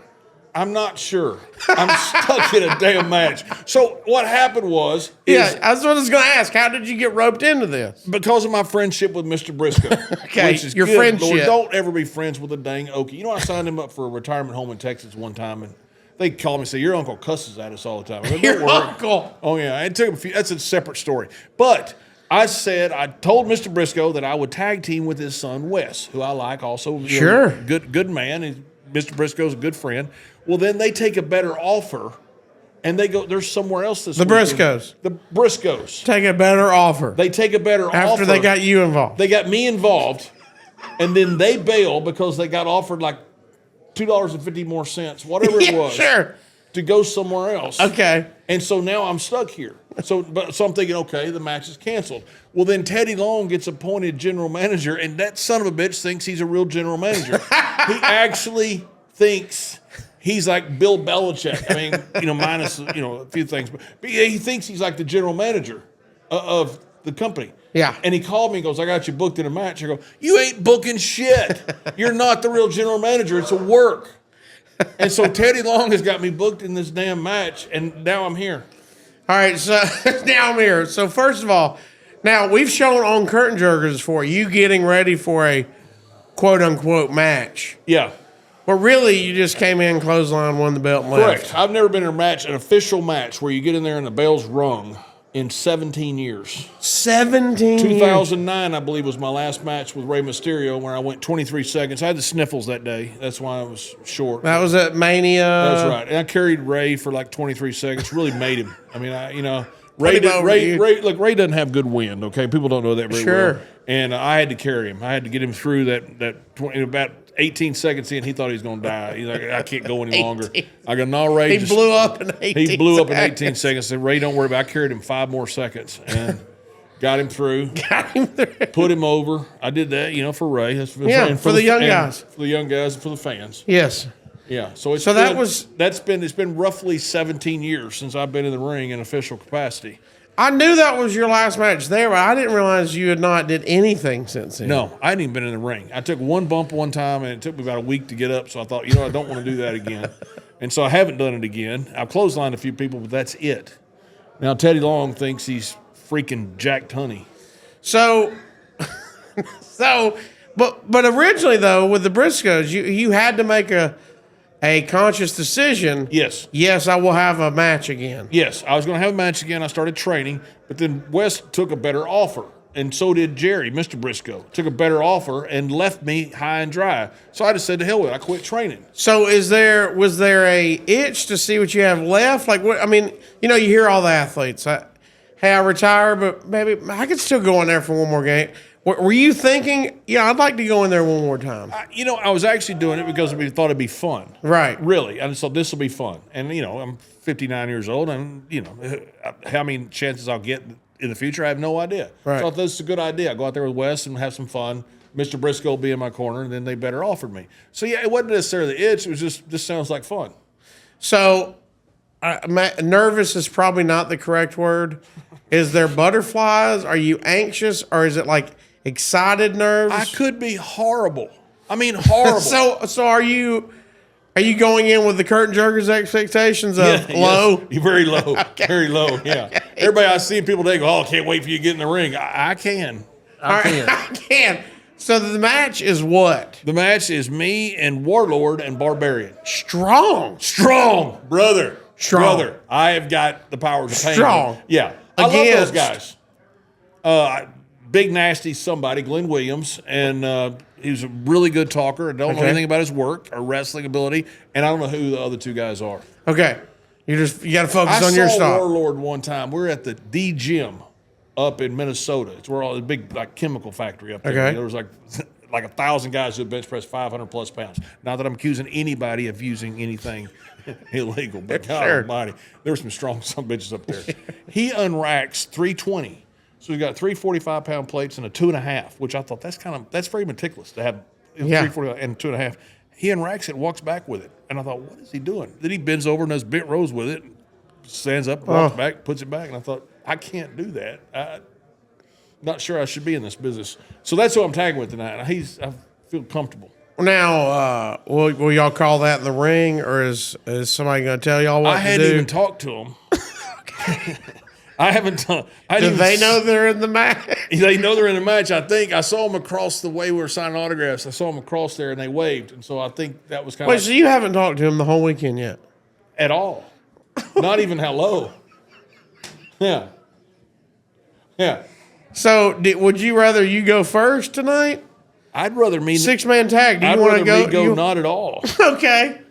I don't think I'm going. I hope I'm not going first. Because it's been a while, and kind of the setup was kind of me with this young guy, Big Nasty Glenn Williams. And right. So I think a better thing is for me to wait a while. Both of y'all get the late hot tag. Come in and get the. Yeah, I don't know how hot it is. Hot. Boy. But y'all got a lot of muscle. This could be a disaster. They do, yeah. I think I told you. At least got size. We got size. And we do have experience. Big Nasty, I would assume, is a big guy. His name's Big Nasty. Yeah, he is. Have you seen the other 2 competitors? No, I don't even know who they are. I was told James Beard was the referee, but then I was told he wasn't. So I really don't know much about this. I'm probably going to, when I get to the ring, probably see who my opponents are and see who the referee is. Literally. So your mindset, are you going to do you listen to music and get in the zone? Are you pumping yourself up? No. What will happen? You'll just sit back there in the green room for a little bit? I'm going to sit back there in the green room, and when we get ready to go, I'm going to check my baseball bets one last time to see how I'm doing. And then follow him online, John's Best Bets. That's right. 5 best bets. 5 best bets, yeah. World-renowned graphic. And then go to the ring. I don't know. So did you track down some other pads? I did, yeah. I got some knee pads on. Somebody. Oh, you're already ready. Oh, I'm ready now. I got my Austin Hall boots on right here. See? Okay. My blackjack boots on. And you haven't worn those in a long time. Since about 96. So that'd be a long time. They still fit. Barely. They're a little snug. My feet are fatter. That's what to say. So yeah, I've got all my gear on, and that's it. Are those special wrestling pants? No, I bought these online, and I ordered. I was supposed to get blue jeans, and they're black, and I don't know why. So I didn't really want. I kind of like it though. Well, thank you. I appreciate that. Man, are they just regular jeans though? You They're don't just gimmick them regular up any? jeans. They're I not didn't like order, like- electric, stretchy order, like- waistbands. I didn't order like shooting jeans or anything. Pajama jeans. No, I didn't order those. These are just So they're just regular jeans. regular off the rack jeans. I feel like those are constricting. They may be. I don't plan on moving enough to know. For stepping through the ropes, they won't constrict. That's you right. much. Well, we wish you the best of luck. Thank you. We hope you don't pull events and tear both quads. That's the Get into the ring. How can you fucking say that to me? What? We don't want it to happen. We don't want it to happen. Then you'll be the turd. You'll be the turd just laying there in a pile. I hope you don't die or end up paraplegic. No, you're not going to die. We just hope you don't rip your quads. No big deal. You're not running to the ring. Oh my God, no. Yeah. Do you get an entrance, or are you just going to start at the ring? I couldn't run a 40 in forever. Are you going to get an entrance, or are you starting at the I ring? have no idea. Did we go to commercial break when you come out? Probably, yeah, and I'll be in the ring. Yeah. They yeah. come back Yeah. and you're Yeah. already Yeah. One time we were being Barry Windham wrestling Owen and Davey, and we knew we were going to commercial break, and they didn't. So we went to commercial break. We put them over and just bumped like fucking Ricky and Robert for them. And we came back, we fucking took over again. So when the match aired, yeah, it was just nothing but us. They were so fucking mad at us. Yeah. We let you get your shit in. Yeah. And brother, we were taking bumps for everything. We were taking bumps off tackles from Owen, outweighing him 100 pounds. Like just bumping for them. As soon as we come off commercial break, we ate their ass up. All right. Well, here we go. We're going to follow you. We're going to track this. You're about to see this beautiful footage. Foolish. That was a fucking Freudian slip. Foolish footage. You're about to see this fool, the turd, make his way back to the ring after 17 years. Hell yeah. Ooh, this is going to be a fun one. This is why it's curtain jerkers, right? Are you the first match? You the headliner. I'm the headliner. I think. I don't know. I have not even seen the card. We got to wait that long? At this point in your career, do you wish you were the curtain Yeah, do you wish you were the curtain jerker? Yeah, I go to bed So you early beat now. the traffic? Yeah. I know. Oh, I've been yeah. telling God, we got to start hot. Let me go out first. Let's set the tone for this event. Yeah. Well, all right. Stay tuned. One time we were in fucking like Hyannis. We used to run tent towns, little fucking high tent towns.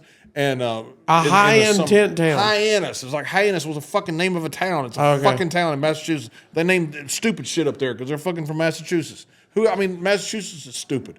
So we get Massachusetts, which is stupid. They have Hyannis, which is another stupid Bunch name. of assholes there. Yes, they are. And then so Terry Taylor says, "Hey, would you guys mind just getting beat first?" He thinks we're going to object, and we said, "That's a great idea. How about this? How about," Ron says this, he goes, "How about when John comes to the ring and climbs the ropes, Gangrel DDTs him and beats him 1, 2, 3. And Terry Taylor goes, "That's a great idea." He thinks he's getting us a little bit. Yeah. A little ribbon going on. So we go to the ring. I look around. Ron Simmons is behind me. He doesn't have his knee pads on. He still has his watch on and his bracelet and his necklace. He doesn't have anything on his arms. He comes out there and he doesn't even make it to the ring. He walks halfway down the aisle and stops. I get in there. I don't have any knee pads on either. I've got my boots. Ron doesn't even have his boots tied. And so, bam, 1, 2, 3. I roll out. Me and Ron are in the car. And halfway the next town, by the time these guys out of the ring. Well, Boy, they got us. they showed y'all. Boy, they showed us. Buried y'all out of the gate. Boy, I tell you, man, we'll never be able to go back to Hyannis and show our faces again. Thank fucking God. Tent Town. You killed Tent Town. We killed the tent town. All right. Well, We good walked luck. in there one day, fucking went outside and the thing, we dressed it outside because tent towns, they were just shit, they were tents. And fucking Paul Bearer walks up and tells Chris Candido we're sitting outside, and he has a broom he found somewhere. He goes, I found Sonny's trans. And Candido throws a chair into a tree for some reason. I don't know why he did that. He threw a chair For some reason. He threw a chair into a tree. And then he said he's going to beat up Paul Bearer. Paul Bearer goes, oh, boy, that'll be a mark on your belt. Oh, it was fucking great. Oh, God. That's fantastic. Well, we wish you the best of luck. Thank you very much. Don't tear your quads. Boy, you're a dick. Don't turn You're into a dick. Don't turn into the turd. And hopefully you're on first so we can all beat the traffic. JCW Lunacy. New episodes every Thursday night at 7 p.m. on YouTube. For over 25 years, JCW has delivered the very best in pro wrestling entertainment, bringing fans deep storytelling drama, gut-busting comedy, and unbelievable in-ring action. From wild characters to unforgettable rivalries, don't miss a single moment. Tune in every Thursday night at 7 p.m. on YouTube.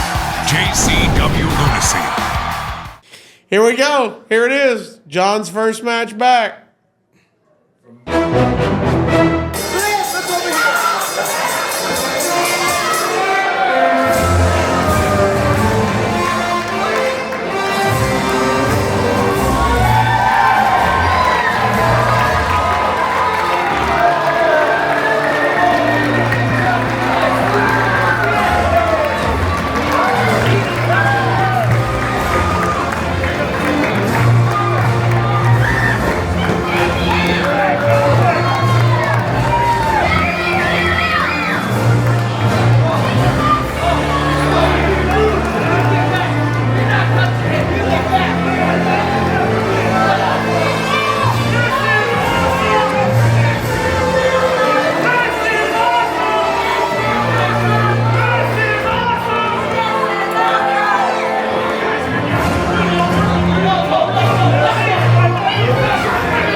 guys. Thank you.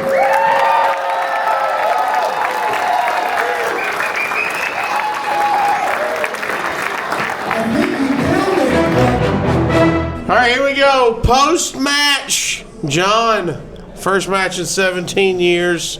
How you feeling? I felt like I didn't completely suck. So the bar was real low. So I may have been okay, I may have been kind of bad, but I didn't completely suck. That was my goal. My goal was for people to say, "Oh, he didn't really completely suck." Me watching, I did not think, "Wow, he sucked." What'd you think? You got the crowd loved you. I was very surprised. Why were you surprised the crowd loved me? Well, I mean, you're a heel. They hate you usually. Everywhere we go, they hate you. Who was a heel? I heard you were a heel back in the day. I don't know what the definition of heel is, but if it means good guy people love, yeah, I'm a heel. They were chanting JBL. You gave the guy the clothesline from hell. Yep. And the crowd started chanting one more. They did. That was awesome. I thought, like a pure babyface that I am, give them one more. That's what I do. One more. Yeah. Did you feel at any point you were blown up? I did not actually. My feet hurt. I think my feet have gotten. Your feet? Yeah, I think my feet have gotten fat since I got these boots from 30-something years ago. A little tight? A little tight, yeah. Arches fell, maybe? You think? A little plantar fasciitis. Maybe it's all the weight on top of it. So wait. Maybe it's like from the ankles up is a problem. All right, where were those boots made? I don't know. These are Austin Hall boots, I think. They were old famous. 90s? Oh, yeah. 90s. 80s? Yeah, mid-90s. Okay. Not 80s. 60s? When you first started, that was when you did your first WrestleMania. So do you think you'll let them out, or do you think you'll get new boots? How was Freddie Prinze Sr. to work with? Freddie Prinze Sr. So here's the burning question. Was that your last match? Who dictates it's a burning question? Is a burning question from who? Me. Okay, from you. And the fans. Fair enough. Was that your last match? It's the last one I've had. Yes. Okay. Yes. But you're not opposed to doing another one. I'm not opposed to it. I came out of it okay. You're not clamoring for another one. I'm not clamoring, no. Especially not right this I don't moment. think I've ever clamored for anything. I don't know. Okay. I'm not sure what clamoring is. Is that some comedian talk? Barbarian and Warlord are fantastic. Legends. Yeah. Legends. That'd Those be guys are beyond legendary status. Do you see them in a lot of these shows, or is that the first time you see them? No, I don't see them that often. I see them occasionally, but Barbarian doesn't do that much. Yeah. And I don't see Warlord that often. So it's really cool to see them. Last time we were in St. Louis, we had a few drinks with Barbarian, Haku, and Mr. Gerald Briscoe. Whew. And went wee hours of the night. They told us about when the King of Tonga sent them to Japan to be sumo. And they got over so big, Japanese made an ordinance that they're not going to have any foreign sumos anymore. That's true. They got over, and they were really popular. And Haku apparently was like rising to this huge level. Barbarian was too, but apparently Barbarian's technique wasn't that good. He just beat people up. That's according to Haku. Okay. Yeah. Which is a testament. Yeah. Yeah. So we got Haku, Warlord, Barbarian, a lot of tough guys, and then you. What does that mean? Why wouldn't you? No. I mean, you're like with them. I know that, but a lot of tough guys. And then you were there. And then me. Right. That's a big group. Well, You're a dick. I'm not trying. No, you're a dick. True or false? You were with a bunch of tough guys. Won't you go up to your room with Conrad and have your CPAP? I've already poured the dry ranch seasoning in it. It's marinating for me right now. You poured dry ranch seasoning into CPAP? Yeah, oh yeah. Why? Why not? I don't know. I've never used a CPAP. I don't know. Well, it helps you breathe better, and then dry ranch does. No, the CPAP, but it's got a little, like a crock pot in it. And so if you put it, it's got some water in it. Crock pot in it. It's got water in it. The CPAP does. CPAP, yeah, and then because if not, you dry out. It's just blowing dry air in your mouth. So you have water in there. Yeah, so it's got a little water. Then you put. I like to sprinkle a little dry seasoning. Shout out Hidden Valley. And that way I just marinate in it overnight. You know what I mean? It's just I'm breathing it in and it's absorbing into my system. So this was like This is how much I love ranch. So this is like Walking Dead. You'd be like the prime suspect to get eaten. Yeah. For one, yeah, I'm marinated in ranch. You're marinated in ranch, yes. and you're fucking ready. Well rested, tastes like Hidden Valley. It's a great combo. I don't know how we got on this after your last match. Hopefully, I don't know. That's not nice. Did you say hopefully to my last match? Mike, tonight, hopefully. You don't have another one, right? You don't have another match That's tonight. not what you said. Hopefully tonight double is what I talking meant. me. I meant tonight. Hopefully this weekend you're done, right? This weekend you're done? You're a dick. You have nothing on the schedule? No. Let them feet recover. My feet do hurt. Yeah. They hurt bad. Maybe I need some of that ranch seasoning on. Buddy, dry ranch fixes everything. You think Conrad with his CPAC on would rub my feet? With the CPAC. Wait, he's wearing it, or do you want to take a hit off his? I have no idea. What if it's good? I'll try it. I mean, after the match, I bet it would be great. You don't. I didn't look. I was watching. You didn't look blown up. You don't seem exhausted now. That's a good thing. I didn't do a lot. Well, I didn't want to say that, but I was like, you noticed that you didn't do a lot. Did I notice? You did enough. Wait, did you just ask me if I noticed that I didn't do a lot? No, I meant you acknowledged that I noticed, but you acknowledging it was a big thing, that you didn't do a lot. You did enough. What else have I done? Nothing. Remember, our bar is not suck. You did not suck for sure. I didn't. I think you were better than okay. Really? Yeah. Yeah, that's what I'm saying. I'm impressed. Everybody else in here, did he do better than okay? Woo! That's great. Fine. They're excited. Yeah, I did give him one kick in the back just to get a potato. You in there. did? Yeah.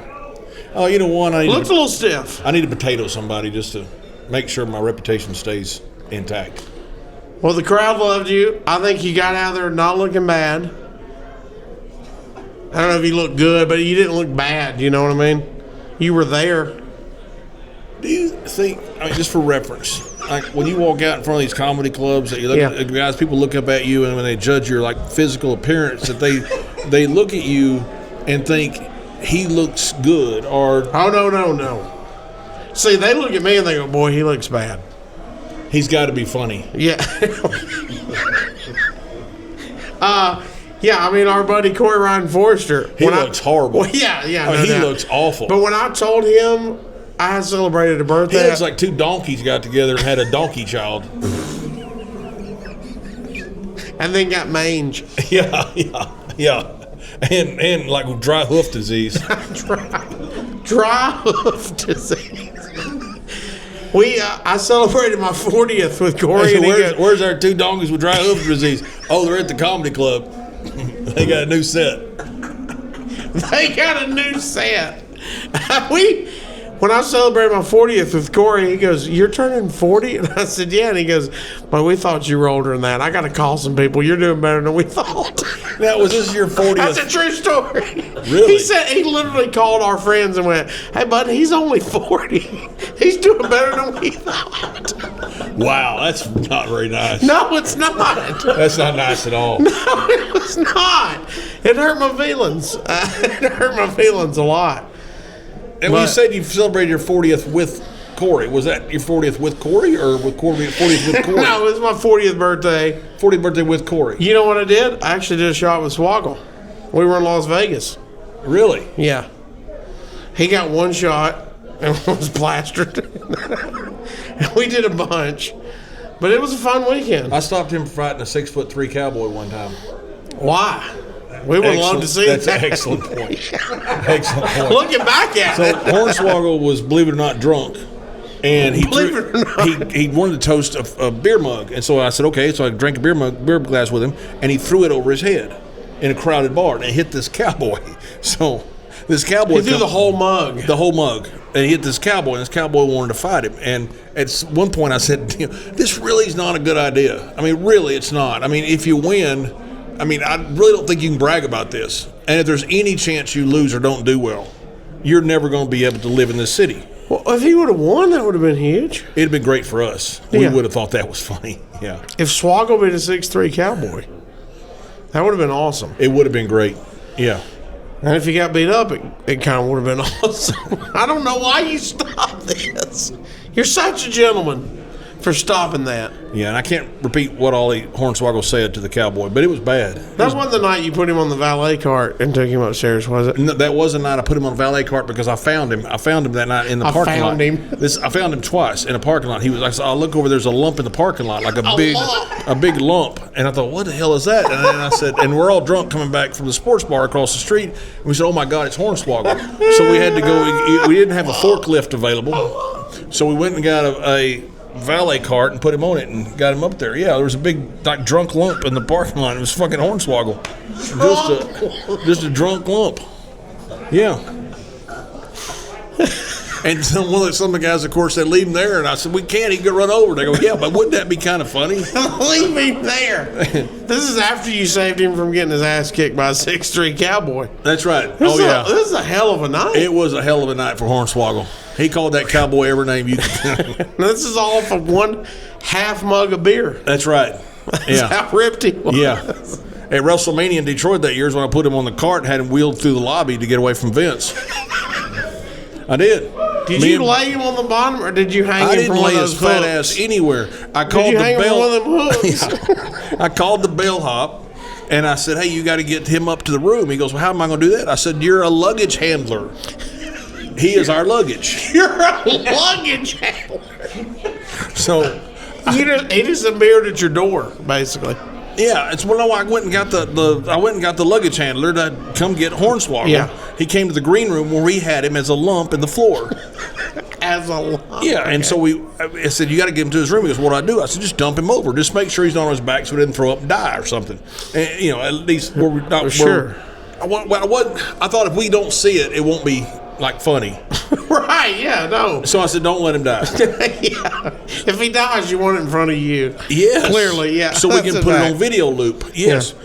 And so he got it. We can put it on video. He said, what I do? I said, just dump him over. Just get him to his room. So we put him on the luggage cart, and he wheeled him right through the lobby. There were fans everywhere. This was before cell phone cameras. This would be everywhere. There would be memes everywhere. And he wheeled this little drunk little guy, little leprechaun, through the lobby. And everybody's sitting there, and everybody's going, oh, my God, that's Hornswoggle, the new guy, the little leprechaun guy. Yeah, and they saw him go through, yeah. Well, one time we were doing an APA segment, we couldn't find Hornswoggle, and finally we almost gave up on him. And I looked in the bathroom stalls, and we could see beer cans underneath the stalls. He had passed out drinking in the handicap stall on pre-show. Oh yeah. He was fully clothed. He was sitting on the toilet fully clothed, but he'd sitting on the toilet. Yeah, we couldn't see him because his legs didn't touch the floor.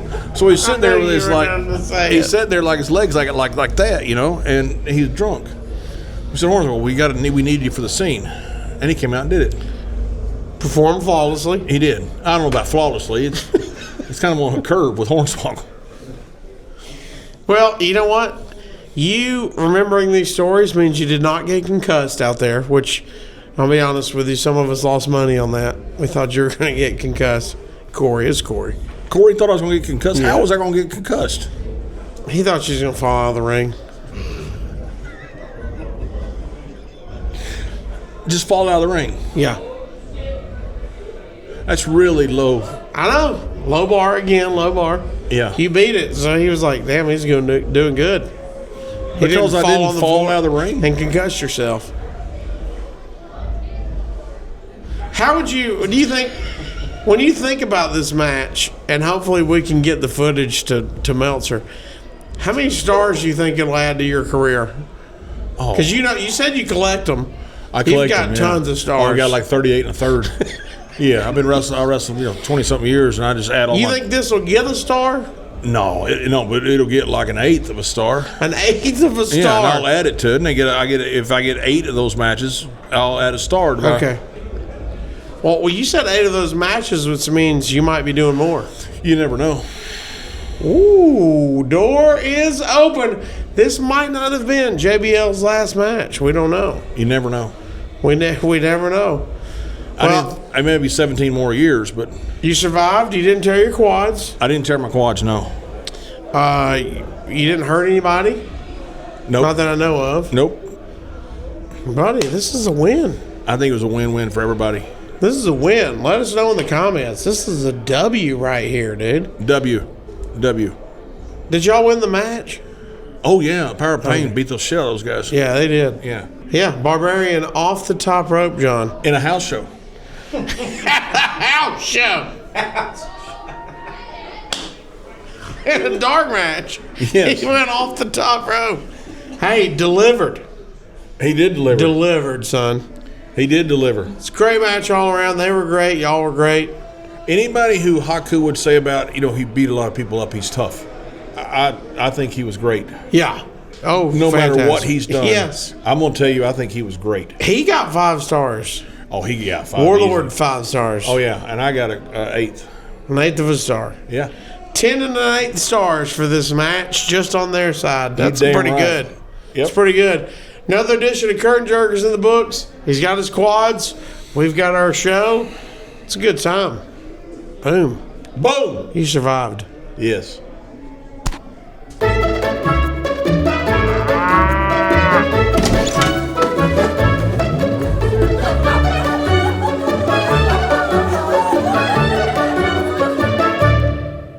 And welcome back to another edition of Curtain Jerkers in the books.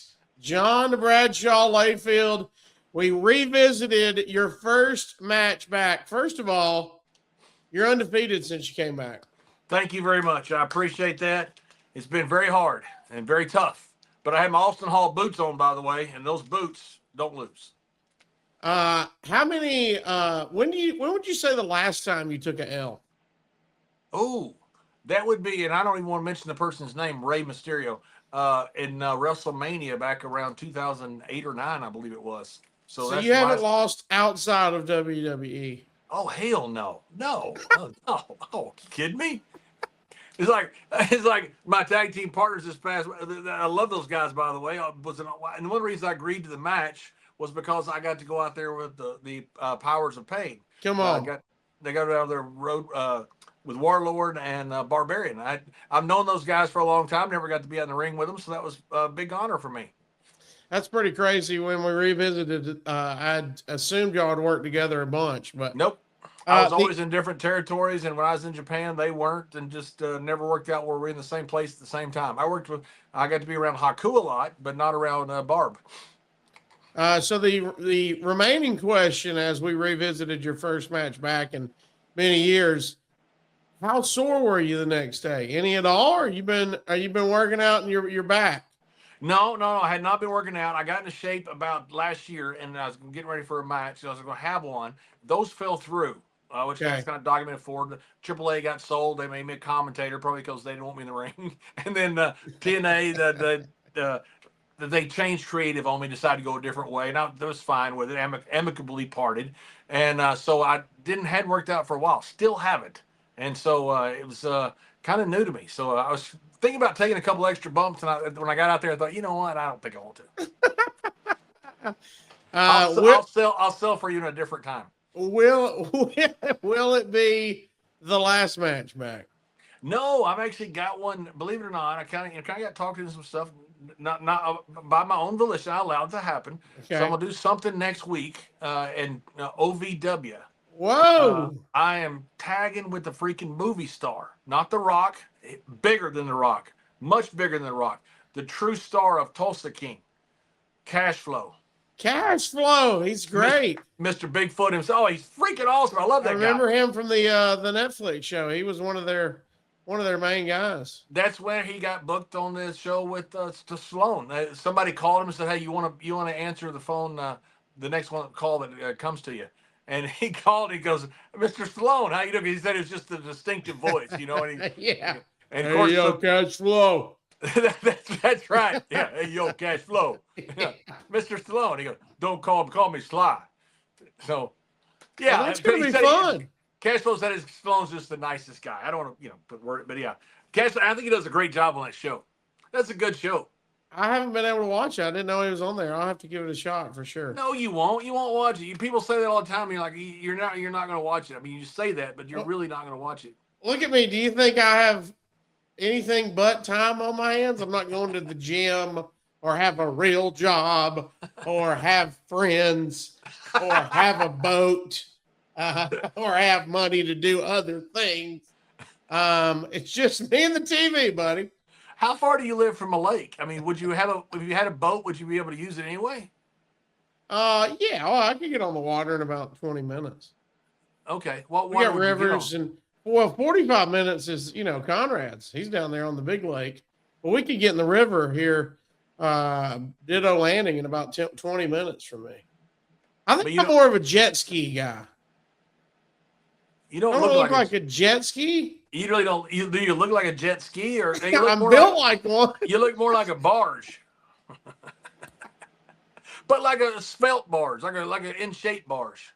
Yeah, they're streamlined. Streamlined barge. Yeah, streamlined. They get the job done. They're a little slow. That's right, but very efficient. Everybody recognizes them. They're buoyant. We have a lot in common. I would say you're buoyant. At best. Let me know swimming, but I am. You know the reason my head's so damn big right now is because Dave Silva sabotaged. You're on them pepperoni tides. I'm on them pepperoni tides. That's right.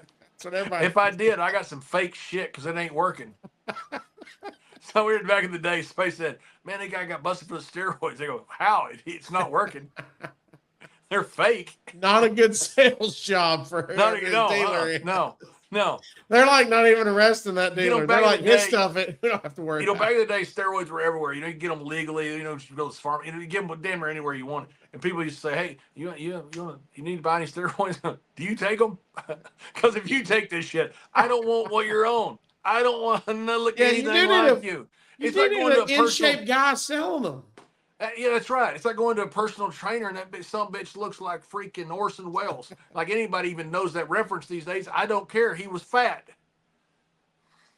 I'll have to throw Who's the fat guy today? Me. Wait, I can't say that. You're my co-host, kind of, I guess. Me, Silva, Conrad, like everybody you talk to. Oh my Dylan, God. Everybody. We're all the fat guys. So I'm doomed to get big. Oh yeah. Hanging out with us, yeah. Holy shit. All we do is eat, man. Do you guys eat a lot? So much. Like when you're driving down the road, y'all eat stuff? Where do y'all eat it? Y'all stop at Buc-ee's and get stuff? Y'all eat stuff while you're going down the road. No. We used to drive. I used to ride with Killer Tim Brooks, and Killer was the best guy in there. I love Killer, but Killer loved to smoke a little weed, and so I was riding with Akbar and James Beard, and we all know he smoked. Nobody cared, but Killer was so old school. We'd go to like a 7-Eleven, and he goes, go around back to the bathroom. There's no bathroom back there. It's like an empty field. And he'd come back and get in the car. He's like, his eyes are glazed, or he's like reeks of weed. He goes, "Yeah, guys, y'all want to get something to eat?" It was so cool the way he was like the ultimate old school kayfabe. I'll tell you my current fat mission, John, the fat guy mission that I'm doing behind the scenes. Now it's going to be out in the public, but I've decided, because I've never done it before, and I feel like I need the knowledge before I die. I've decided to do a deep dive and try every Ben & Jerry's flavor. Really? Yeah. Now some of those look terrible. Yeah. I mean, horrible. What's the worst? Have you tried like a bunch of the flavors yet? I'm about 5, 6, 7 in. Yeah. A lot of them are unavailable. Oh, like 15 or something like that. What's the worst one you tried? I'm not a big cherry guy, so Cherry Garcia was not hitting for me. The best was actually so far the Tonight Dough, the Jimmy Fallon one. Really? There's a Jimmy Fallon one. Yeah, he's got his own flavor, and it's got chocolate chip cookie dough in it, peanut butter cookie dough, caramel ice cream, vanilla ice cream. It's pretty amazing. Do you think he worked with them on this, like to get this recipe and what it tastes like? Yes, I think he went out behind the 7-Eleven and came back out and said, pass that my way, brother. Throw some dough in there, bro. Throw some dough. Yeah. There was some I was never a big smisser, but I never cared about, guys that did. But, back in the day, we didn't have vapes. Guys had to smoke like regular joints, and they stunk up the whole freaking place. And there'd be guys that would sit around doing, anyway, they'd sit around and go, "Guys, listen, I don't touch that shit, but you can blow it my way." You can blow it my way. Last time I took a drug test for WWE when I was getting back to manage, I think, Baron Corbin, I went to take a drug test, and I looked at the guy and I go, shamefully, I have nothing to worry about. And the guy didn't even catch him. Like throwing frisbees, the guy sitting down. And I'm like, dude, it's absolutely nothing you can find in here. And that's the sad part. Yeah, dude, I'm clean as a freaking whistle, and I am so embarrassed to tell you that you're not going to catch anything. I don't have anything to worry about. All right. The guy just looked at me and was like, oh, that's good, huh? No, it means I'm Be in the fucking cup and get bored. out of here, dude. He was like, get out of my face. I got a job. That's right. I got a job to do. I got to watch your penis go into a cup. I really don't care to make small talk with you. Before we get out of here, I think we got homework now. We need to ask the Curtain Jerkers fans if JBL had a Ben & Jerry's ice cream, what would it be named and what flavors would be in it? Excellent. And also, let's figure out a name of me and Cash Flow. So you got this young kid out there, Dustin Brown or whatever his name is. He's got this Cash, this kid. Well, I can't think of his last name. Cash Daniels or something. Big, good-looking young kid. Was University of Kentucky football player. Good-looking guy, man. Wears a cowboy hat at the ring. I'm interested to see him. Not get hit by him, but I'm interested to see him. But I got Cash Flow as my partner. And he's taking time off from all his movie making skills and his sessions. And we need a name for our team. Ooh, Cash is King. Cash is King. That could be it. I think they can help us out with that. How about they hit us up on all the Flow God? Ooh, I like that. Flow God. Flow God's pretty good. That is pretty good. I like Cash that. God. Cash God. Yes, we got some pretty good stuff. He does a great job. I'm so happy to see him in all this stuff. Flow Shits. That came from Dave Silva. He's about to cut me off again. He's a terrible person. He's a horrible person. He's been mean to me like forever. Like forever. I don't know why. I don't know why he's so rude to you all the time. I don't have any idea. I'm really nice to him. All right, so let's help think of we also need a flavor of ice cream that I would be named after. Is that what it is? Yeah, if you had your own Ben & Jerry's flavor, do you think you would have one? Like, what kind of ice cream do you like? Oh, there's no doubt about it. Anything like double chocolate, anything. Oh, double like chocolate. As chocolatey as you can get. Chocolate with chocolate chips with chocolate melted cream on top of it, syrup on top of it, chocolate on chocolate on chocolate. Yeah. They've got one that's got chocolate fish in it. I take it. Anything chocolate. All right, I'll try that one next since you like chocolate on chocolate. So what would it be named? Hit us up with that. New McAfee Do. Oh, new McAfee Do. That's right. Sure. Got the McAfee Do going. Yeah. All right, so we got ice cream. Leave comments for your ice cream and Cash Flow and you tag teaming. What should your tag name be as well? And my new McAfee Do that I got. Leave your comments below or hit us up on social media. Put hashtag Curtain Jerkers and leave us either tag team names or ice cream flavor names. And if you want to hashtag Dave Silva as a dick, it's okay. Wow. Or you can do hashtag and then hashtag Curtain Jerkers and then tag your fat friend since John is doing inventory of his. Dave's so mean to me. Cut up my computer off halfway through the show. I wish you would have cut it off halfway through this segment. I'll be honest. Now, see, that's not nice at all. Yeah. Finally. Oh, he's back. Drop the curtains. Drop the curtains before he drops me, please. It's all this fucking camera. Denver shut down the whole fucking East Coast.